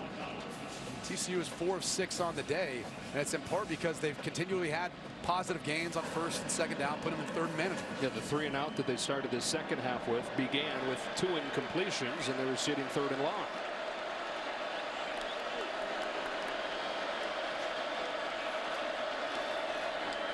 Hill kept it, bounced off one man, stiff-armed another, and got close to the marker inside the 45. Talked in the first half about Kenny Hill and some of these zone reads. In this case, you can see Okoronkwo clearly waiting for Shewo Alanalua. But this Oklahoma defensive front is starting to sniff some of this out. Here's another 3rd and manageable.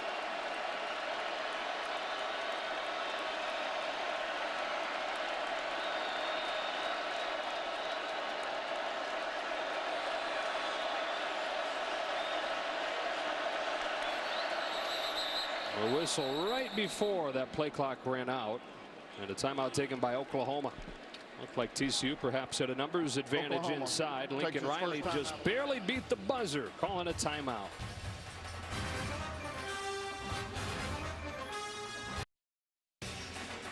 The Big 12 Championship on Fox is presented by AT&T.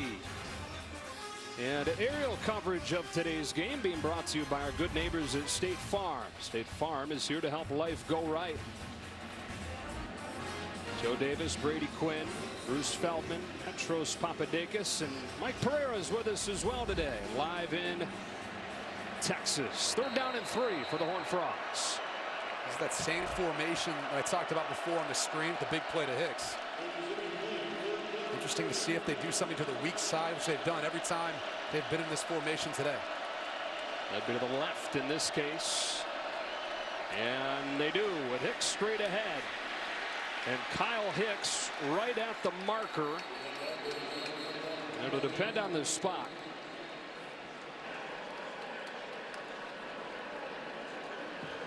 How close was he? Let's take a look. Looks like his forward progress has stopped right there with Will Johnson. Nope. Keeps driving. It's going to be close either way. TCU's going for it. 4th down and inches for the Horned Frogs.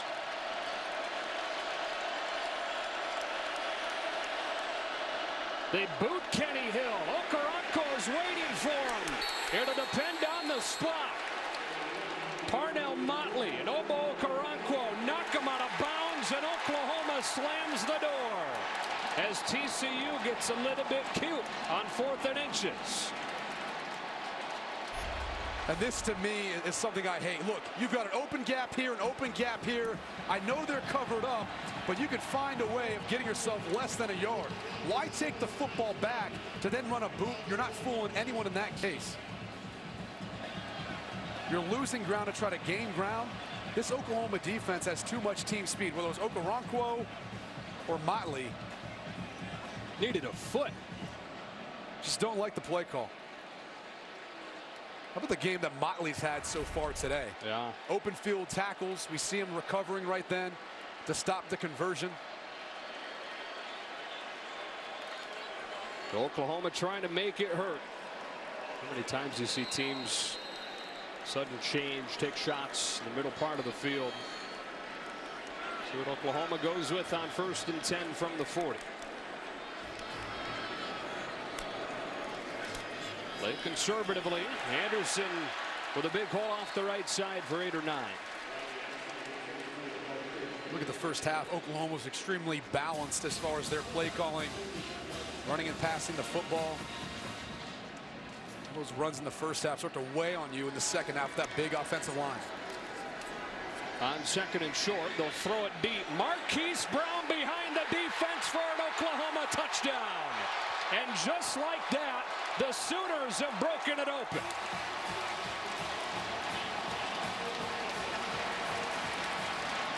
After the big first half that Mark Andrews had, watch the attention that he grabs in the TCU secondary.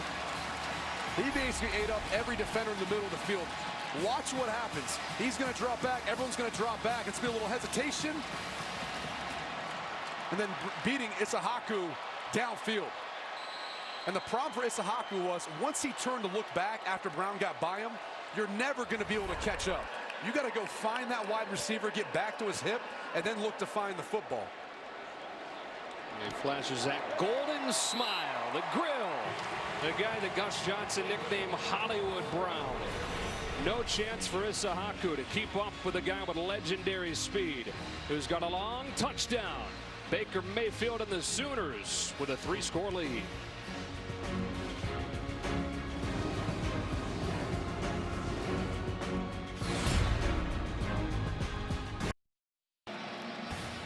Welcome back to the 2017 Big 12 Championship on Fox, presented by AT&T. Just like that, the Sooners have exploded to a 38-14 or 17 lead, and Baker Mayfield has matched the Big 12 Championship game record. Al Roberson against Oklahoma back in 2003 had 4 himself, and we still got a long way to go in this one. Something tells me he's not done yet. Yeah. Got a long day left in the kitchen for the Baker. You said you weren't going there again, but you did it. I didn't like this one as much. Touchback for Turpin. And where the momentum shifted incredibly in a 3-play span. On 4th down and inches, Sonny Cumbie calls a boot. Kenny Hill gets popped out of bounds. 2 plays later, Baker Mayfield with a 54-yard strike to Marquise Brown. Yeah, and I love the play calling too. Aggressive after you're able to get the 4th down stop. You can see Hollywood Brown. He said that's a wrap. Running off the field. And that's the thing, I think, when you get a 4th down stop like that, you got to take the opportunity to put your foot on the gas and not allow TCU to get a sense of we can still hang around in this game. We've done it once. Opening the door for TCU to climb back in a game that was 17-0 after a quarter. Horned Frogs pulled it within 24-17 at the break. Off play action. Here's Turpin in the flat. Cut it back with a block. And pile driven down by Stephen Parker after a nice 1st down game. For Kenny Hill and TCU, it's just continue to stay in that rhythm. You know, I don't put that last drive on him. I think he was put in a tough position with the play call on 4th down.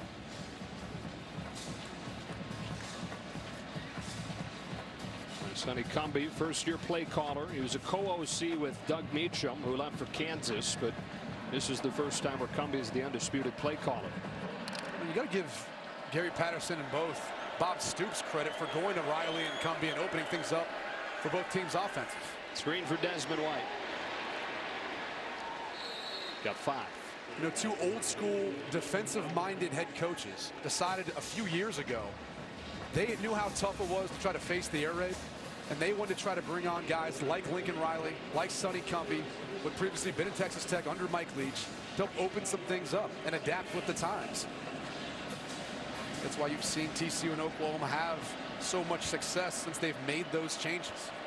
Yeah, both those coordinators you're talking about, those Texas Tech ties. In fact, Cumbie was on the team while Riley was a student assistant for a couple of years under Leach. They lose a yard here with Alana Lua, and it's 3rd down. Wes Overton there with Caleb Kelly. The biggest question is going to be who's going to step up for TCU. Someone's going to have to make a contested catch. Diarras has made his fair share of plays today. He's the guy I'd be looking to if I got him in one-on-one coverage. On 3rd and 6, they run it, and Hill is swallowed in the backfield by Kenneth Mann.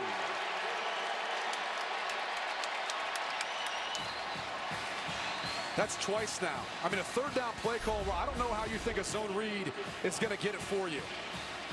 And there's Kenneth Mann, and you can see at the snap of the football, he doesn't commit so much to the running back or turn his hips. And I think that's what fooled Kenny Hill into thinking that he could try to get by him. And I honestly don't know, even if he got by Mann, if there was going to be any room for him. Yeah, the Cardinals sin, right? The read man tackles you as a quarterback. It's the 2nd time already in this half that they've had movement up front on a punt. But back to the play call, even if you're running the football and you're saying we're going to go for a 4th down. Kicking team number 35. 5-yard penalty, 4th down. I mean, you're averaging 3.6 yards per carry so far today. I mean, that was what, 3rd and 7? I mean, that's not getting you there. And I'm not sure why you'd be so conservative at this point in the game.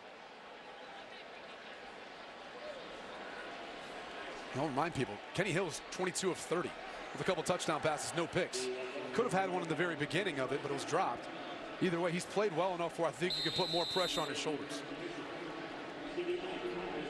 Andrew David, Michigan transfer. And a big leg. This is a good punt. CeeDee Lamb, a fair catch. At his own 20. It's a 45-yarder in Oklahoma's offense, which has shown its quick strike ability in this 2nd half so far. Back out there.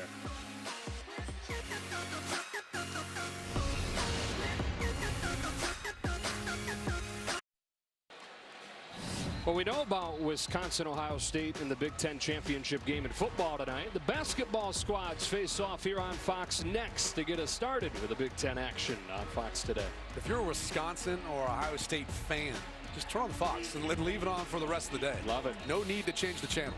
No need to move. The best kind of Saturdays. Nick Orr's back in the game here in the 2nd half after he was suspended for the 1st half for his role in the altercation against Baylor last week. 1st down run for Rodney Anderson into the arms of Traven Howard.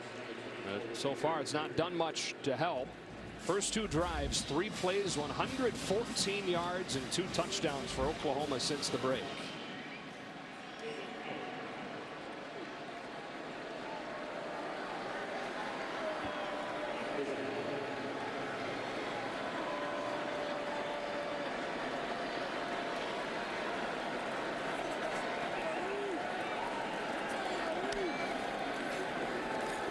Play action. Another throw for Mark Andrews and a 1st down to the 40.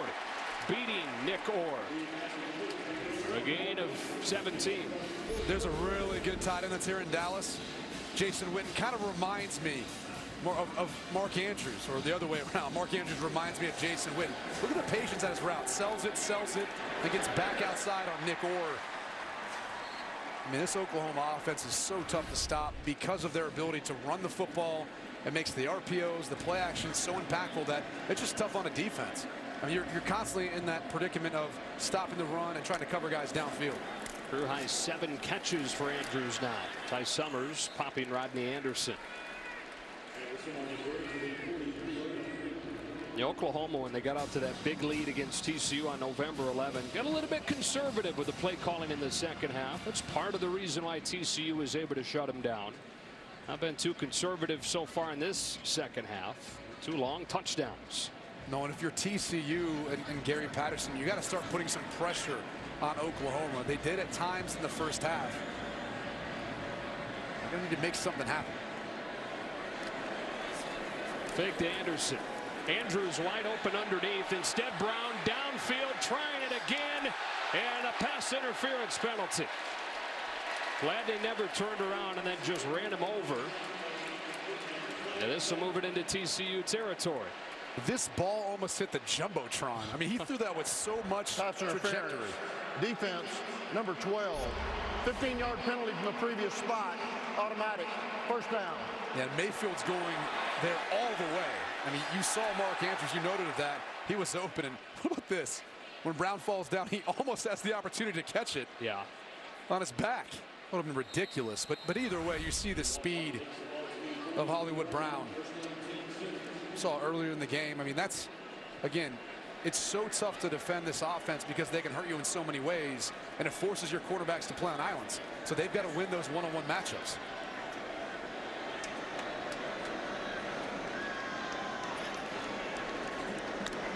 Number 42 with the first down. Here's Anderson. There's a short game. Hollywood Brown has had that long touchdown early on in the second half. First-year JUCO transfer. He was 125 pounds as a high school senior and was a late qualifier academically, so he took a semester off of high school. Paid his way through a year at JUCO ball by working at Six Flags as a ride operator. Had a huge year at College of the Canyons and then chose Oklahoma over West Virginia. Has really come on as this year has gone on. On 2nd and 7, Mayfield looks to throw. In trouble, gets rid of it, incomplete. Wanted Brown, but behind him. Mayfield actually had Brown earlier in the route. Unfortunately, because he had to move in the pocket. Then end up having to find a separate window, but you're going to see him work to the inside. And see right there, once he gets back past Ty Summers, but Mayfield had to pull it down, move in the pocket at that point in time. Made it much more difficult for him to get an accurate pass.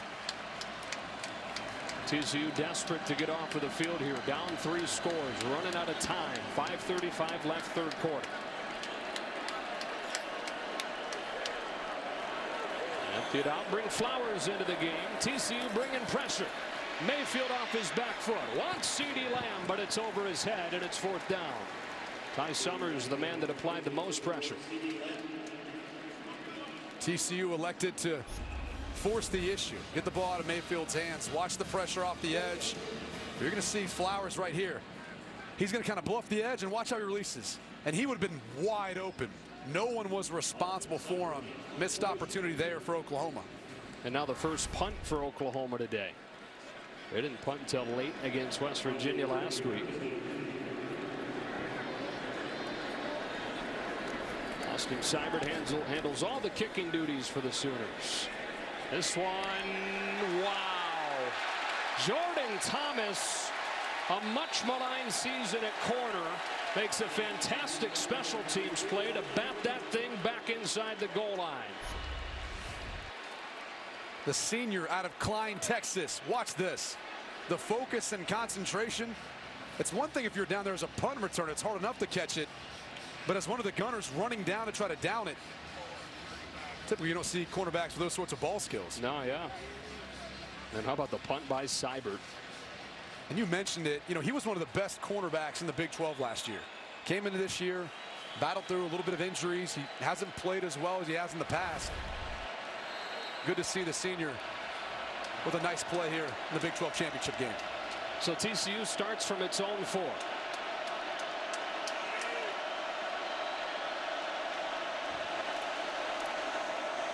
Play action. Nobody open at first. Now into double coverage and picked off by Will Johnson. Oklahoma takes it right back, taking advantage of the special teams.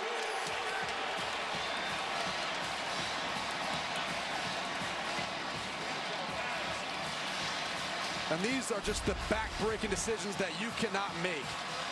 He's going to eye up the quarterback the entire time. And this play-action fake and the entire play just took so long to develop. that it allowed Will Johnson to get his second interception of the season. Get the awareness, too, to get his feet down, go up and get the additional yards. The fifth-year senior out of Baltimore, Maryland.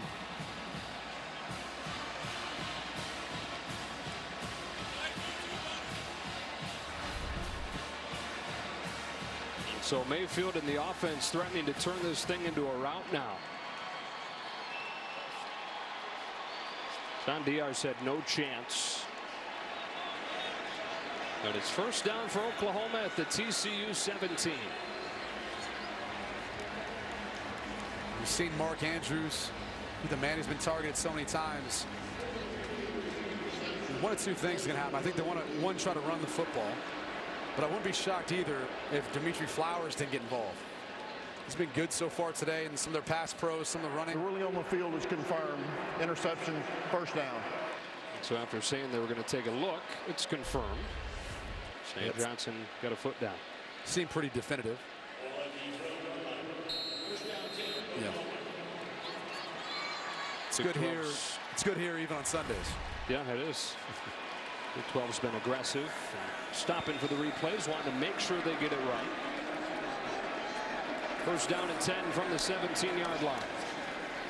Anderson leveled by Ty Summers. Second down coming up. Ty Summers has just had a solid year for TCU, and he's so versatile. Put him on Mike linebacker. He's played as an outside edge rusher at times this season due to some of their injuries. Junior out of San Antonio, Texas.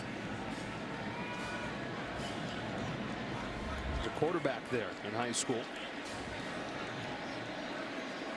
A lot of quarterbacks on this TCU defense. And look at it, I think it helps them recognize different concepts, what an offense is trying to do, allows them to play faster. Mayfield steps up and eludes another man. There is a flag down as Mayfield goes down. Ross Blacklock eventually got it. It looked like they were trying to set up like a downfield screen to Michael Jones. Holding. Offense, number 58. It's a 10-yard penalty from the previous spot. Replay second down. Eric Wren. It's their center. And as Mayfield moves, let's see right there. Although maybe you could have made a case. It might have been on Drew Samia as well. But there's the tug on Bosa's jersey. Kind of a sarcastic cheer from some of the TCU fans who thought that there should have been holding penalties on back-to-back plays in the first half.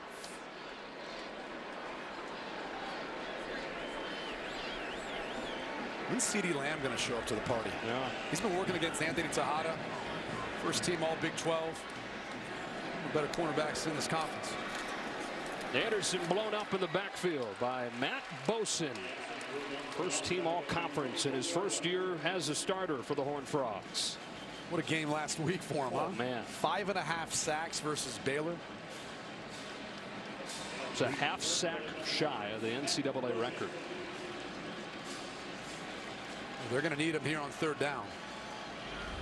The Oklahoma coaching staff talked about him before the game, saying he's just relentless. The guy never gives up on plays. He's the type of guy you got to bring your lunch pail for, you know. You're going to be there all day.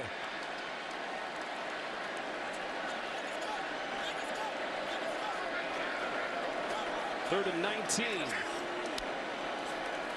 And they'll run it with Anderson. Settle for a field goal attempt.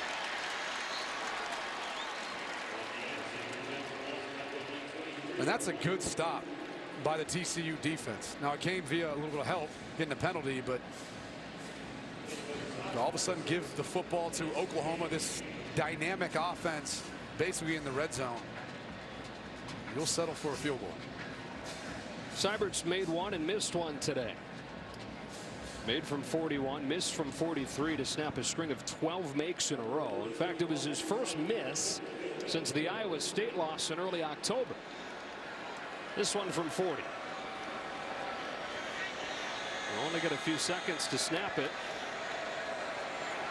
That is a delay, unless Lincoln Riley got a timeout. I think he did. He is hot. Prior to the delay of game, Timeout, Oklahoma. Mild-mannered guy from Muleshoe, Texas. He can still light a fire when he needs to.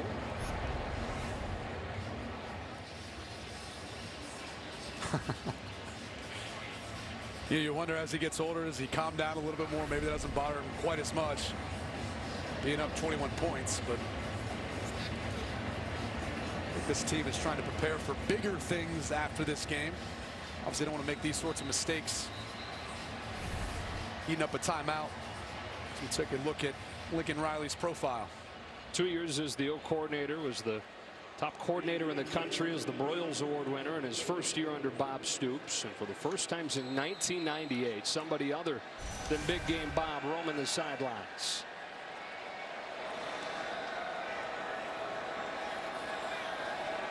Seibert from 40. Right down the middle. So 41-17 lead for the Sooners, led by the Heisman favorite Baker Mayfield. I wonder who Brady's Heisman hopeful is.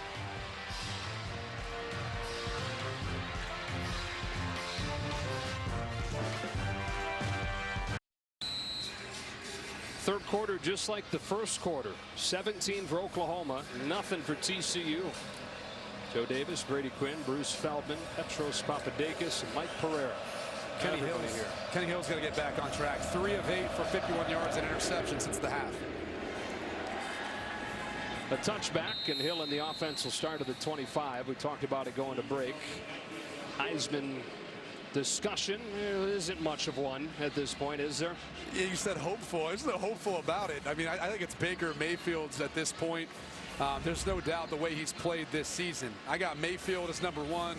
What Bryce Love has been able to battle through with an ankle injury for half the season and still putting up so much production for Stanford, he's number 2. And Saquon Barkley, you know, obviously limited the second half of the year, but I think this is going to look very similar to Bruce.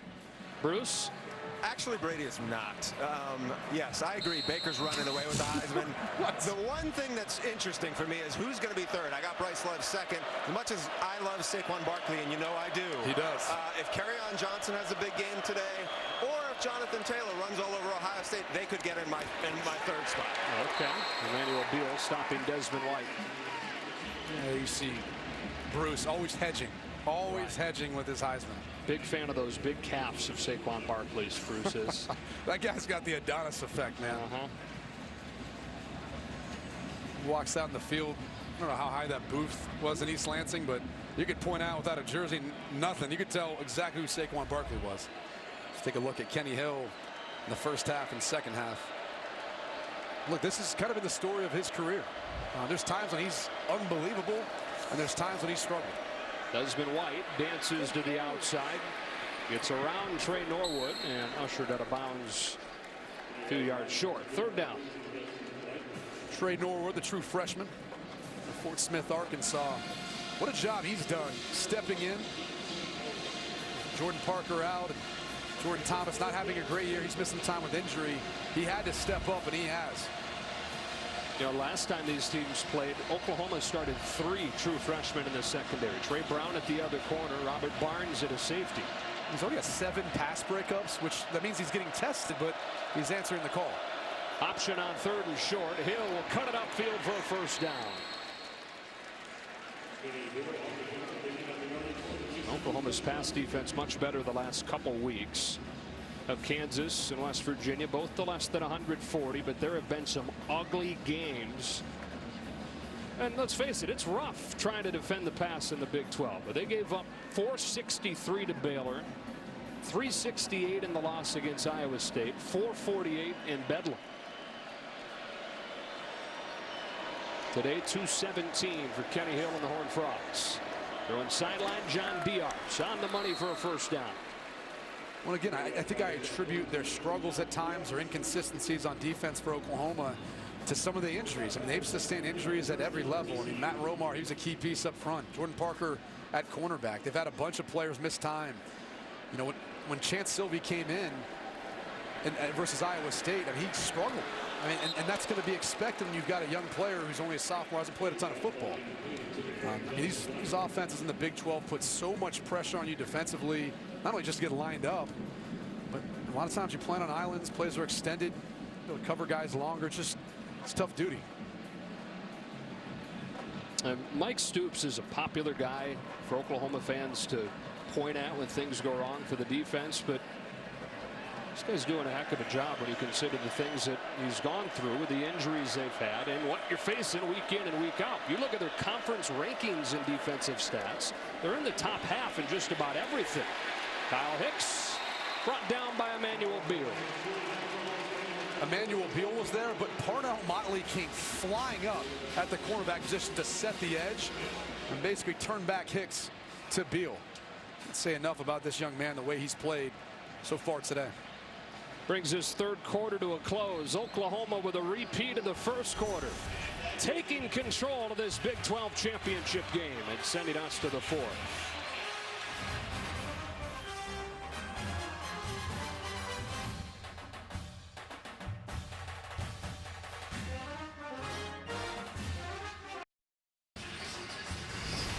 Back in the 2017 Big 12 Championship on Fox, presented by AT&T.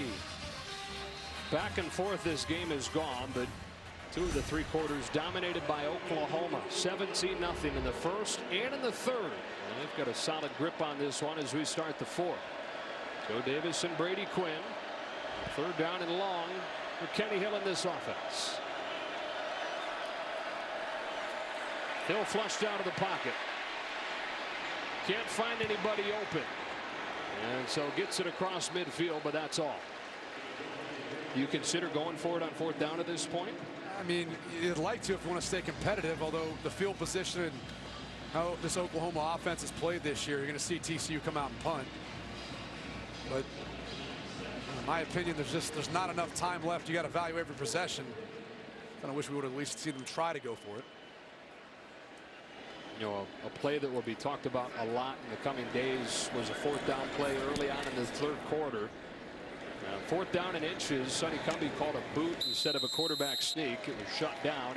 And 2 plays later, Baker Mayfield threw one of his 4 touchdown passes. He's been incredible. I mean, absolutely as efficient as we've seen all year long. I mean, even in their loss to Iowa State, he played well in that game. And it's just everything working for them right now. He's got his big tight end, Mark Andrews, but then it's buying time, being able to find Michael Jones, East Brown. Doesn't matter who you want to mention. I mean, CeeDee Lamb's the only one who's been quiet, but they've had everything working for them so far today. It's been a little bit of the opposite of what we saw in the first matchup, where Rodney Anderson kind of took over early with the rushing attack. Today, it's been more of the passing attack. And Baker Mayfield now tied second all-time with Dan Lefevre of Central Michigan, 150 touchdowns. Case Keenum comfortably in control of that record.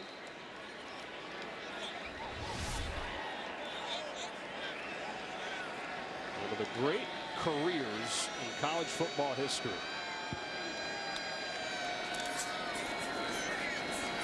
Anderson trying to get outside. TCU rallies and shuts him down.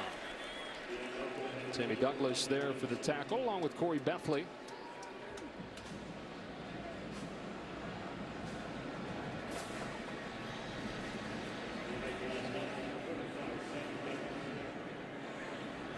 This TCU defense is more complicated than you see in college football. A lot of different moving parts and communication going on. Their front 4, front 5, they have one call. The back end has another call, and then they divide the field by field and boundary for their call. Anderson, good vision, and he's got a first down.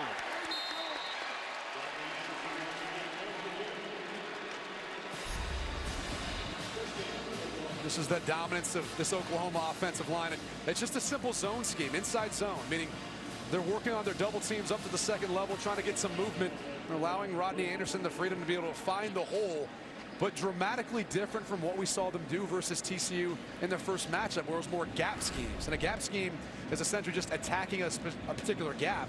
And a lot of the offensive linemen play side, block backside, and the backside offensive linemen pull to the play side to help attack that gap and create a hole.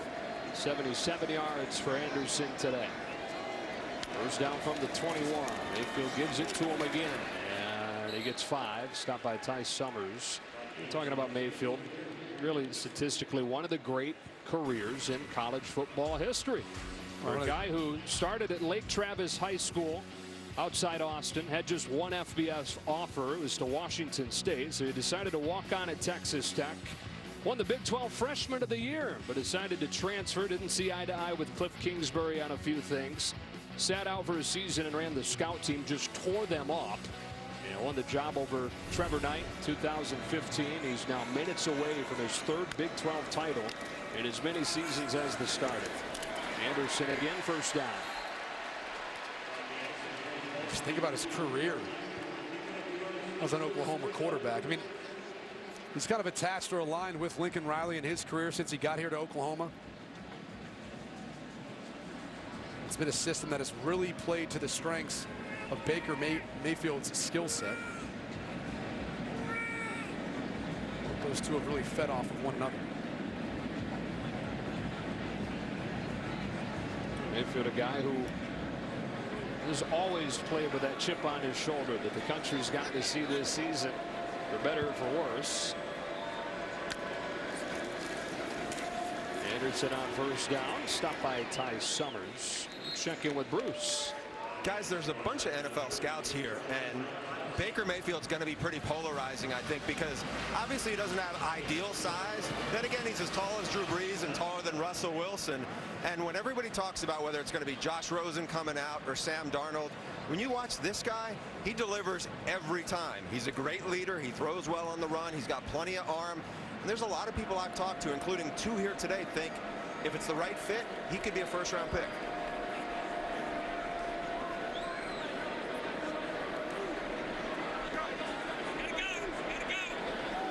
Ready for this 2nd and 7. Heavy dose of Anderson here. Not much there. And following up on that conversation, Bruce said it. Look, it's situation, circumstance. I think it's got to be the right offensive, system and fit. But you look at the qualities that he has. I mean, look, he's got a lot of mobility. You've got to have that at the NFL level nowadays. He's incredibly accurate, not just from the pocket, but even on the run. And that's not something that's easy to teach. I mean, if you don't have it by now, it's hard to develop that. And I think he makes everyone else around him better. I mean, you look at this group of wide receivers and pass catchers coming into this year, dramatic difference from the production they had last year. Throws this one incomplete, and they'll bring the punt team out with the pressure from L.J. Collier. The polarizing part is going to be, some of that edginess, some of the things that we've seen him do, whether it's outside of, football or on the sidelines like we saw in Lawrence, Kansas. And to be quite honest, I hate admitting this, but some people might not mind it as much as others. I mean, others might not want that as their franchise quarterback, and others might say, you know what, I don't mind it. This is a fiery guy. I know what I'm drafting. I know what I'm getting in Baker Mayfield, and I know what I'm signing up for. But if teams tell him he's too small, it won't be the first time. I don't think that's going to be the case, though, for the reasons Bruce kind of pointed out. But so he sees well. He throws well over the middle. And that's usually the concern with a shorter quarterback. Here's Kavontae Turpin. Look out. Kavontae Turpin makes the kicker miss and runs it to the 35. That is a 54-yard return for Turpin, who finally got an opportunity in the return game. Seibert's limited him in kickoffs with a bunch of touchbacks. He averages 14 yards a punt return for the season. I think the thing that sticks out most is his ability to make people miss, and then it's the speed. I mean, defenders have an incredibly hard time of being able to take angles on him because of how good he is at getting to the edge and just exploding to the outside. Surprised Seibert even got a hand on him. 4 return touchdowns in Turpin's career. This, by the way, is still a 3-score game. 24. You need 3 touchdowns and 3 two-point conversions. It's on the mind of Kenny Hill and the Horned Frogs with 10:29 left. Knocked down. Hill catches it and gets a yard. Help the old completion percentage. Yeah, that's one where you really rather just bat it down. Is it worth just getting a yard? Oh, man. It's fine. It's just your natural reaction. You can't help it. E.J. Ward does a good job getting his hands up. That's what you're coached to do if you can't get there in time. But you can't help it. I mean, you'd rather someone not intercept it, but at that point, just hit it down on the ground. Your instincts ever take over and give yourself a reception like that? Oh, of course. Yeah. It's the worst. Because then your next reaction is, oh, crap, now I got to run the football. Right. Look where I am, right with the trees. Jalen Reagor, there's a flag down. Desmond White's going to get called for a penalty.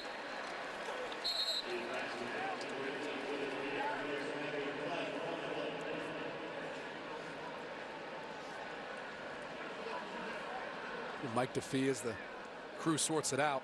Guy's got some guns. Sure does, man. It's like my partner. Not afraid of the weight room. Nope. You see him there today? No, I didn't. They stayed on our hotel? I don't know. I'm always just exposing the fact you didn't get in there today. I bet Mike did. He sorted out.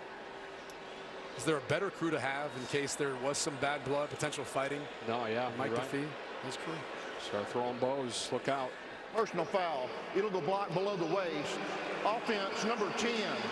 15-yard penalty. Replay, second down. Mike Pereira, what do you see on this one? That's a good call, Joe. What you have is you have a block back toward the ball below the waist before the ball gets clearly beyond the line of scrimmage. You'll see him turn back, block toward the inside. Ball still at the line of scrimmage. That's what makes that illegal. Had the ball been beyond the line, the block would have been fine. The best in the business. So glad Mike's here today. It's so cool, isn't it? Oh my gosh. Although we instantly become the second and third best dressed in the booth. I typically try to wear vests. I couldn't wear one today. Oh, gee. You chickened out on Mike P. You chickened out on me. A man of high fashion like yourself, Mike, knows that a two-vest booth is a faux pas. Thank you. And I'm not competing with Mike P, all right? There's no chance. I'm losing that battle every time. I'm just glad I know what a faux pas is, to tell you. Second down, quarter of the field. Try to get a little bit back. Kyle Hicks for 5.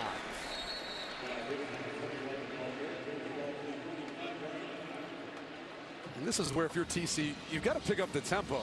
You had mentioned that only down 3 scores now. It's 3 scores and 3 2-point conversions, but traditionally they run a play about every 27 seconds. And that's actually towards the bottom of the Big 12. Everyone knows how fast these offenses typically operate. Third down, that's usually when things slow down, especially when you're in third and long like TCU is here. But at some point, you got to go in that 2-minute mode. You don't have much time left in this ball game. Here's 3rd and 19 with Alanalua motioning out. Turpin on the screen, nowhere to go. Will Johnson drops him after a gain of 3. What a day Will Johnson's had. I mean, he's been all over the field, not only in the run game, but coming up to make stops on some of these screens in the pass game. 8 tackles to go along with that interception. I said it earlier, smartest player in this secondary for Oklahoma. Helps get everyone lined up. Mike Stoops has so much confidence in him. Relying on him to make sure everyone's in the right place. TCU on 4th and 17. Waving the proverbial white flag here. Sending it away with Nunez. TCU unable to do what Oklahoma did successfully earlier in this half. That's a touchback. Baker Mayfield and the Sooners minutes away from probably punching that ticket to the college football playoff.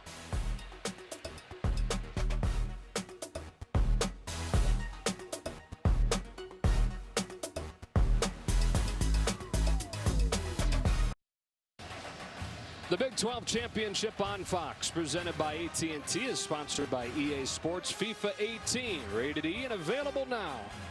By Chevy. Chevy has earned J.D. Power Dependability Awards for cars, trucks, and SUVs. And by Domino's. Order online and track your order. All day today, aerial coverage has been brought to you by our good neighbors at State Farm. State Farm is here to help life go right. Back in the Metroplex. Arlington, Texas. Boy, what a scene this is for the Big 12 Championship game. I'm glad it's back. I know there's been some conversation that this had the potential to play out the Big 12 champion because they have to play the additional game, and it looks like Oklahoma would have been a shoo-in if they didn't have to play. But Trey Sermon on 1st down. You know, there's years like in 2014, right? The first year we had the playoff where there was co-champions. And then they didn't have that playoff game to determine that. And maybe the College Football Playoff Committee that year had a hard time determining between the two, so they didn't take either. So when it comes down to it, I think it's always better to have that 13th game. To be quite honest, I don't know how you couldn't say that the Big 12 has a more truer champion than any conference, because they all play each other, and then the top 2 teams score off again in the Big 12 championship. Tell me what other conference in the Power 5 is doing that. You're right, though. Kind of darned if you do, darned if you don't. think it's going to work out just fine for the Sooners this year as Rodney Anderson's toppled in the backfield by Michael Epley. This would be an 8th Big 12 conference tournament or conference championship. It'd be an 11th overall title. And that is far and away the most of anybody. See Nebraska on there. Breaking news. Started Scott Frost. Ah. How about that? Bruce, what do you know about coaching carousel? You haven't followed that at all this week, have you? Yeah, it's been a busy week, Joe.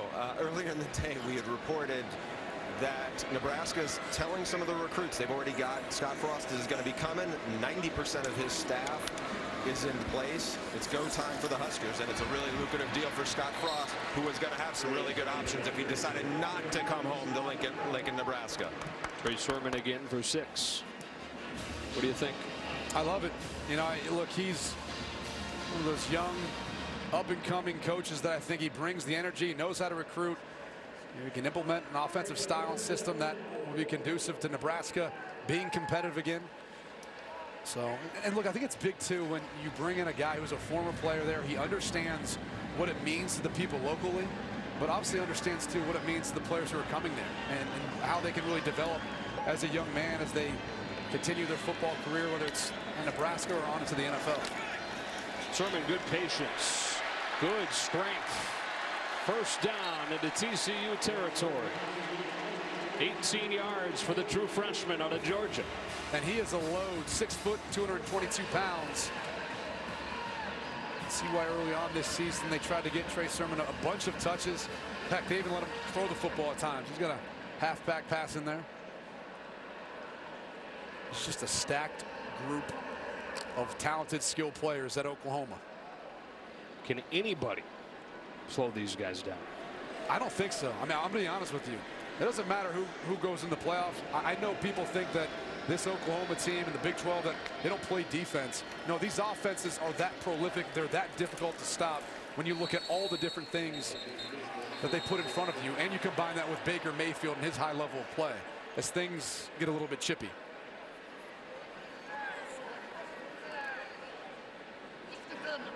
And credit to Mike DeFee and this crew, though, that, as you see him laying the law down.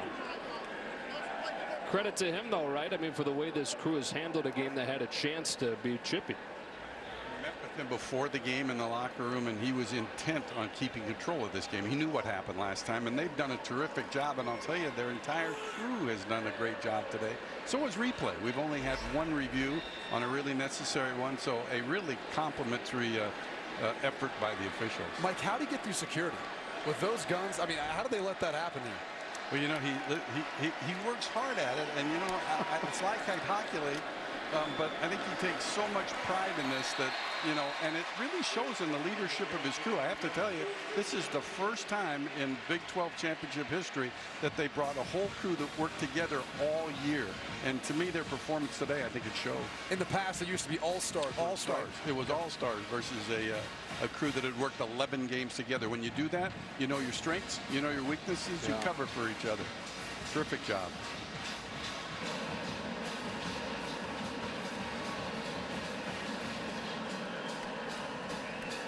Another good run for Trey Sermon. Oklahoma with a first down at the 40 or at the 35. Sermon again. Punishing run across the 30. Take a look at our expectation-shattering drive of the game, sponsored by Buick. And really, it's a 3-play stretch where this game turned. Yeah, they have the 4th and inches, and instead of just running a quarterback sneak, they try a naked boot, and Oklahoma, the ensuing drive, is able to capitalize. The big touchdown pass to Hollywood Brown. And I say turn, but really that's when the thing was put on ice. You know, Oklahoma had a 2-score lead at that point. TCU had a chance to drive down and cut it to a touchdown, and instead, 2 plays later, they trailed by 3 scores. Coming into this game, Oklahoma had 104 plays of 20-plus yard games, and that's unheard of. And this offense is almost averaging like 9 yards on gained first downs. I mean, it's ridiculous to think what they've been able to accomplish this year. And even when you take into account having to play TCU, the best defense in the Big 12, twice.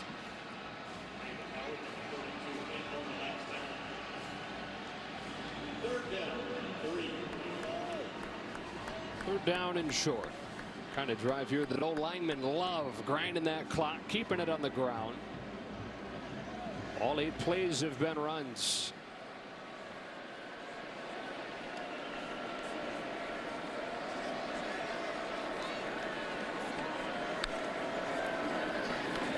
Sermon again. But Traven Howard, in what is going to be a losing effort, has been spectacular. 15 tackles for the TCU linebacker. And the guy's just got so much heart. I mean, he's 6'1", 213 pounds. That's the size of most safeties. He's played linebacker the entire year. He's a tackling machine. He's incredibly athletic, a sideline-to-sideline guy chasing down the football. I mean, you can't say enough about the season that he's had, really what he's meant to this TCU defense since he got to Fort Worth. 4 tackles than anybody else under Gary Patterson. 4th down and 1. They keep the offense out there. Hand it to Sermon for a first down.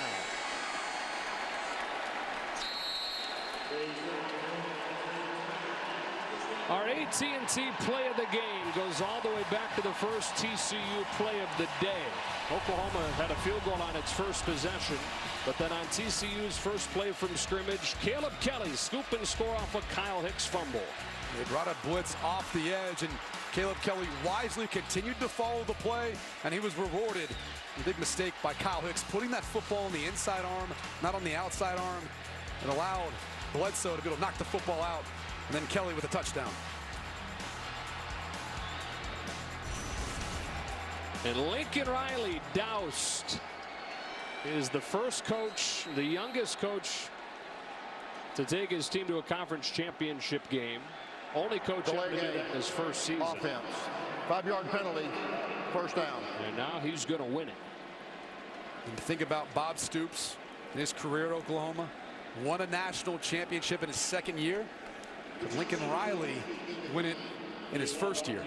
You know, he'll be only the 5th coach in FBS history to get 12 wins in a debut season and a chance at 2 more in the playoff.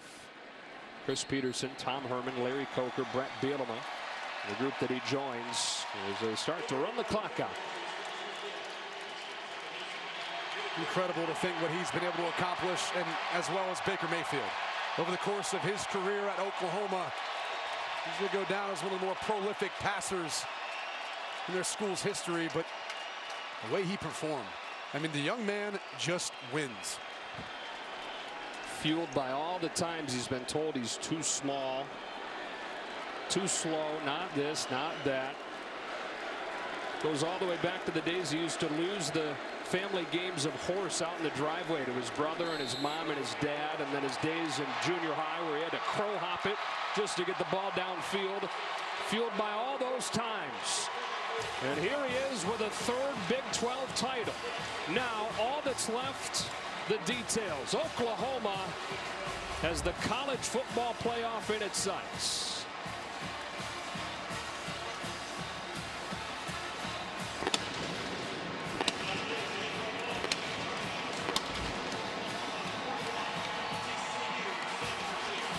And for TCU, it may feel like a disappointing season, but coming from where they were just a year ago, a dramatic improvement. This is a team that's still got some youth. And a team to look out for in the future. But obviously, heartbreak and disappointment for a school that's just down the road. Bruce has a guy who had a career day, Mark Andrews. Mark, 2 touchdown passes today. For you, what was really clicking against this defense? Really, it was just great play calls, getting put in the right situation, and you know, we prepared all week for the moments like that, and you know, I think Coach Riley and my teammates helped me get those touchdowns, and it was really just preparation. Your quarterback Baker Mayfield is running away with the Heisman this year. What impresses you most about him? He's incredible. First of all, he's the best leader I've ever seen. He's electric. You know, I've never played with a guy like that, and he's really special, and it's an honor to be able to play with him. For you as a leader of this team, Lincoln Riley's first year, the transition from Bob Stoops to him seems like it's been pretty seamless. For you, what has stood out about this season as you go to the playoff? Just our team chemistry. You know, we've always stuck with it, especially, you know, after our first early loss. You know, this team came together and really, you know, fought back, and it's awesome to see this team to be able to do that, and you know, we're in a good place right now. All right, thanks, Mark. Guys, back to you. All right, Bruce. Baker Mayfield in the return to the Big 12 championship game does what he's been doing his whole Oklahoma career. 4 touchdowns through the air and a 3rd consecutive Big 12 title. They'll present the hardware to the Sooners on the field here at AT&T Stadium in just a moment. Stick around. The Sooners are champions of the Big 12, and we've got more post-game coverage coming up.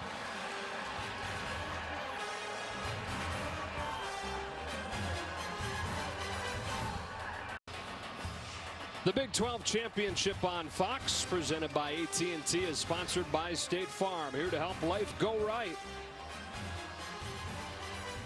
Back here in Arlington, and a trophy that was made in Oklahoma will head back to Oklahoma for the presentation down to Petros. All right, it is time to hand out some hardware, ladies and gentlemen. Your most outstanding player for the 2017 Big 12 Championship, quarterback Baker Mayfield.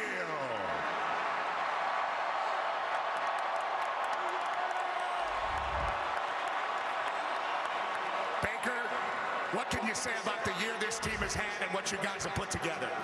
Unbelievable team. You know, we have great coaches, great players. We've been through a lot of ups and downs, and we stuck together through it all. That's what I say is most special about it.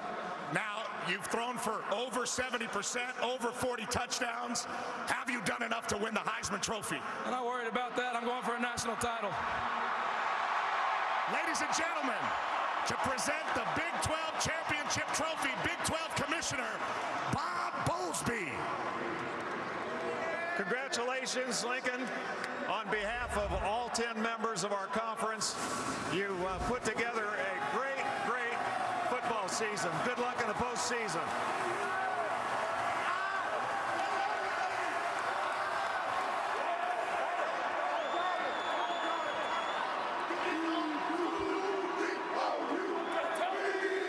Coach, you've been through a lot in your first year. Talk about the resiliency of this team and what you guys can do going forward. Well, we said it a lot. You know, early in the season, we weren't good at many things, but we're good at winning football games. That's what you do at Oklahoma, and this is a special moment, All right, so proud of these guys. We're going to enjoy this one here tonight, and then we got bigger things to come. How do you start to prepare for the championship? When does that begin? After we celebrate this one. You enjoy it, Coach. Congratulations.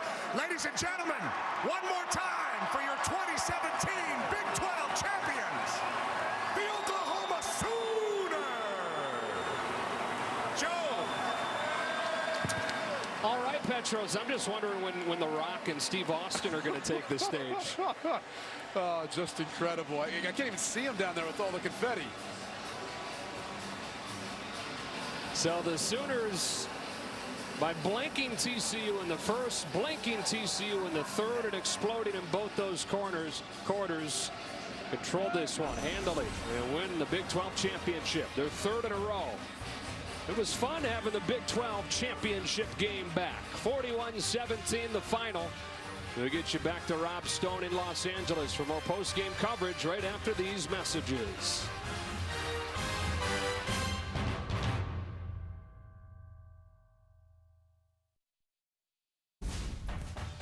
Ethan Happ helped Wisconsin reach the Sweet 16 last season. Even more expected from the big man this campaign with the departure of so many talented players for Wisconsin. 3 double-doubles already for the 6'10 junior. Hoops coming up, but football still the focus for now here on Fox Sports, and Oklahoma winning their 3rd straight Big 12 title. I think it's fair to say we have our first playoff participant confirmed. What will be interesting for Oklahoma is where will they sit? Again, the semifinals, Rose Bowl in L.A., Sugar Bowl in New Orleans. I guess geographically you're thinking New Orleans would be a better fit if Oklahoma was to get up as a 1 seed, and they would be planted in a geographic spot, which helps them better. But let's start with the guy who had a pretty emphatic flag plant in Columbus earlier in the season, Baker Mayfield. Can we just give it to him right now? Can we give him the Heisman? Give him yours. Oh, he's going to get the Heisman. I think today solidified that. Obviously, going into this football game, he was a clear-cut favorite. But again, to do that against a really good defense coach in TCU. Yep, absolutely. You know, when you watch him play, it's just the stage is never too big for him. He's never rattled. He always makes a play. Clearly, he has probably the best weapons around him in college football of any team, and he uses them at his disposal. And he's an unbelievable competitor. And again, you know, I sat down with him this week. It's just the kid just loves football, and he just exudes confidence in his football team. He's made this team better all season long, given the guys they lost from a year ago. I mean, you look at this season, 41 touchdowns, 5 picks, 71% over 4,000 yards. He's crushing his passer rating record from last year, which was the best in college football history. He's beaten his own record, he said a year ago. Unbelievable season, Oklahoma in the playoff. 4 touchdown passes tonight, still has that swagger. We saw him running around the field post-game. But let's give some love, and we keep forgetting about this. Lincoln Riley is in his first year as boss in Norman, Coach. Well, you got to think of the whole picture here. Number one, he takes over. He's a young coach, obviously. You got a quarterback we've been talking about that's kind of got a personality of its own. You know, it's talented, but yet, you know, you have to make sure that you're funneling that the right direction on a daily basis. He's handled that. Your defensive coordinator is the ex-head coach's brother. You know, whether he was your pick or you believe in what he's doing, you have to deal with that. And then thirdly, you know, I remember a couple times at Miami, we came out of the season and we were one of the favorites to win everything from the very beginning. That's pressure on a coach. When you start week 1 and everybody's picking you, you're a favorite, and you got to sustain it the entire season. To this point, I thought he'd done an unbelievable job. He really has in all areas, and you just can't say enough about the big picture Oklahoma going forward. Yeah, let's continue the big picture. Let's go back out live to AT&T Stadium and rejoin Joe Davis and Brady Quinn. Gentlemen.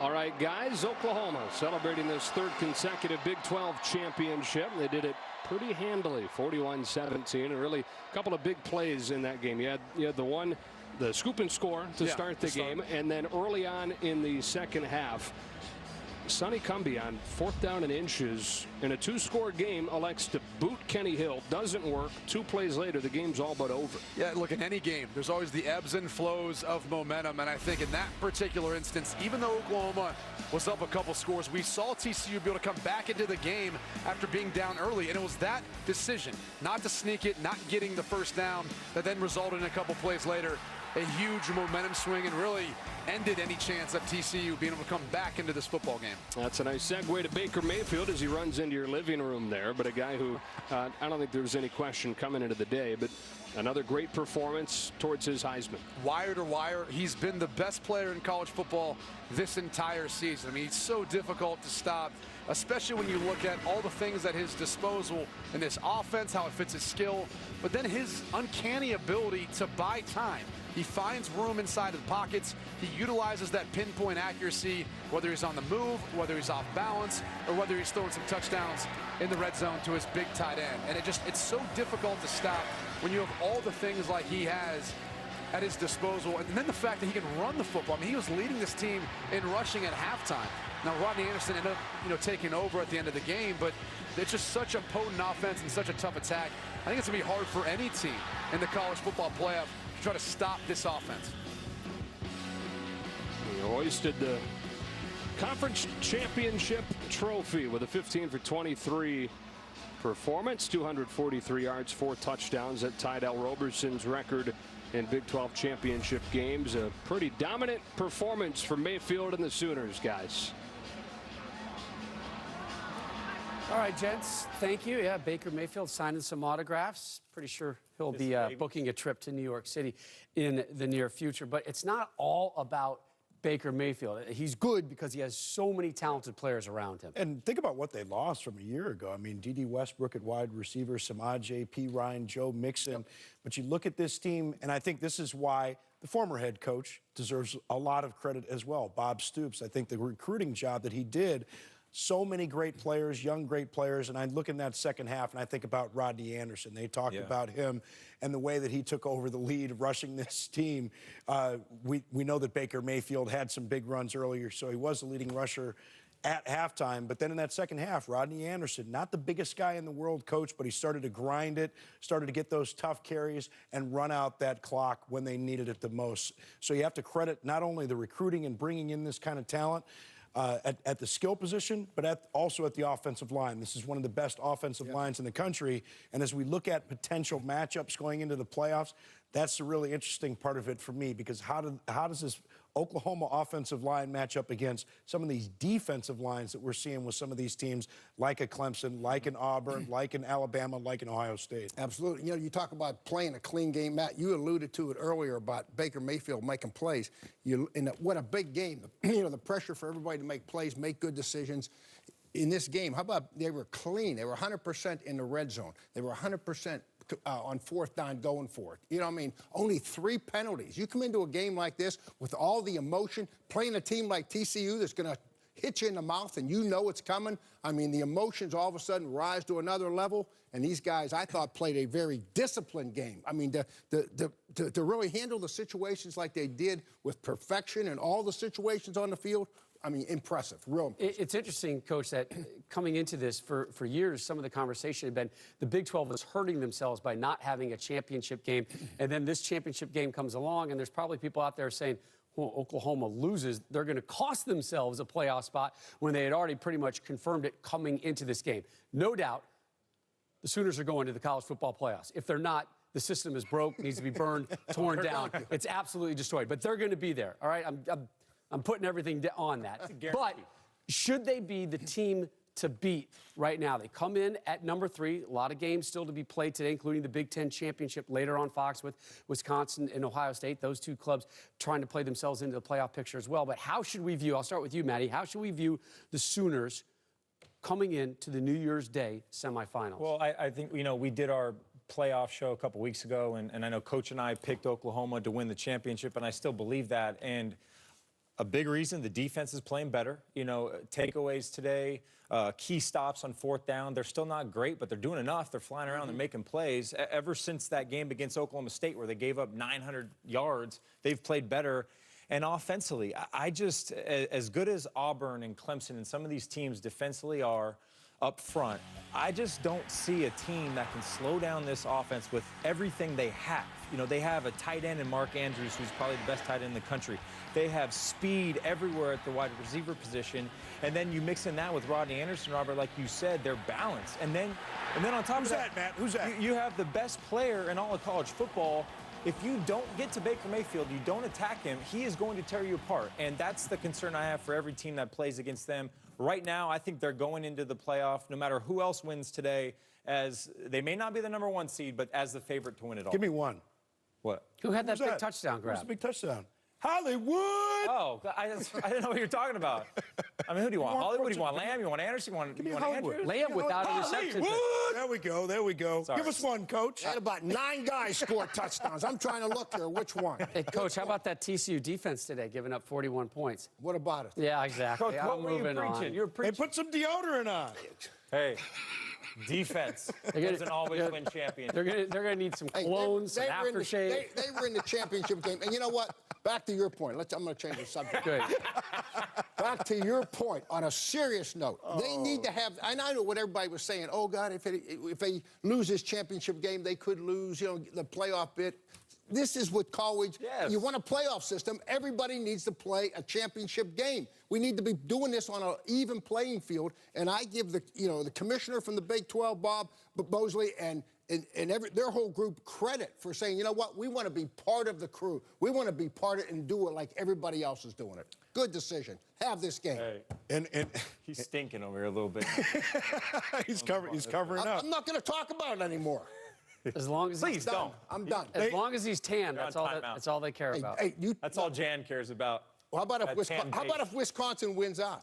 I'm gonna really change the subject. Oh, nice, Coach. Oklahoma still gets the first seed. Would they be the favorite? You think Oklahoma's a favorite right now? We got about 3 more games to play today. Okay, I'm not gonna make a decision now. That's our job. I'm making the decision right now.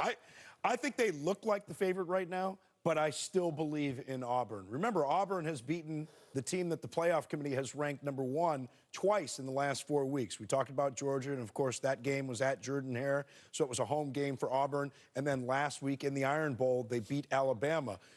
I still believe when I look at the matchups, and that's what it really is about for me. I look at the matchup of the Auburn defensive line, even against Oklahoma's offensive line. I think that that's going to create some problems. And I know when we look to the national championship game a year ago, and we look at Alabama and look at them going against Clemson, you get a playmaker at quarterback like a Deshaun Watson or like a Baker Mayfield. They can kind of change that equation because they can do so much to escape. And even with a solid push and great defensive players, these guys can escape and make plays. But I still believe in Auburn because on the defensive side of the ball and then on the offensive side of the ball, how much they've gotten better with Jarrett Stidham at quarterback. I'm going to call Kirby Smart and tell him don't even show up. You know, what are you doing?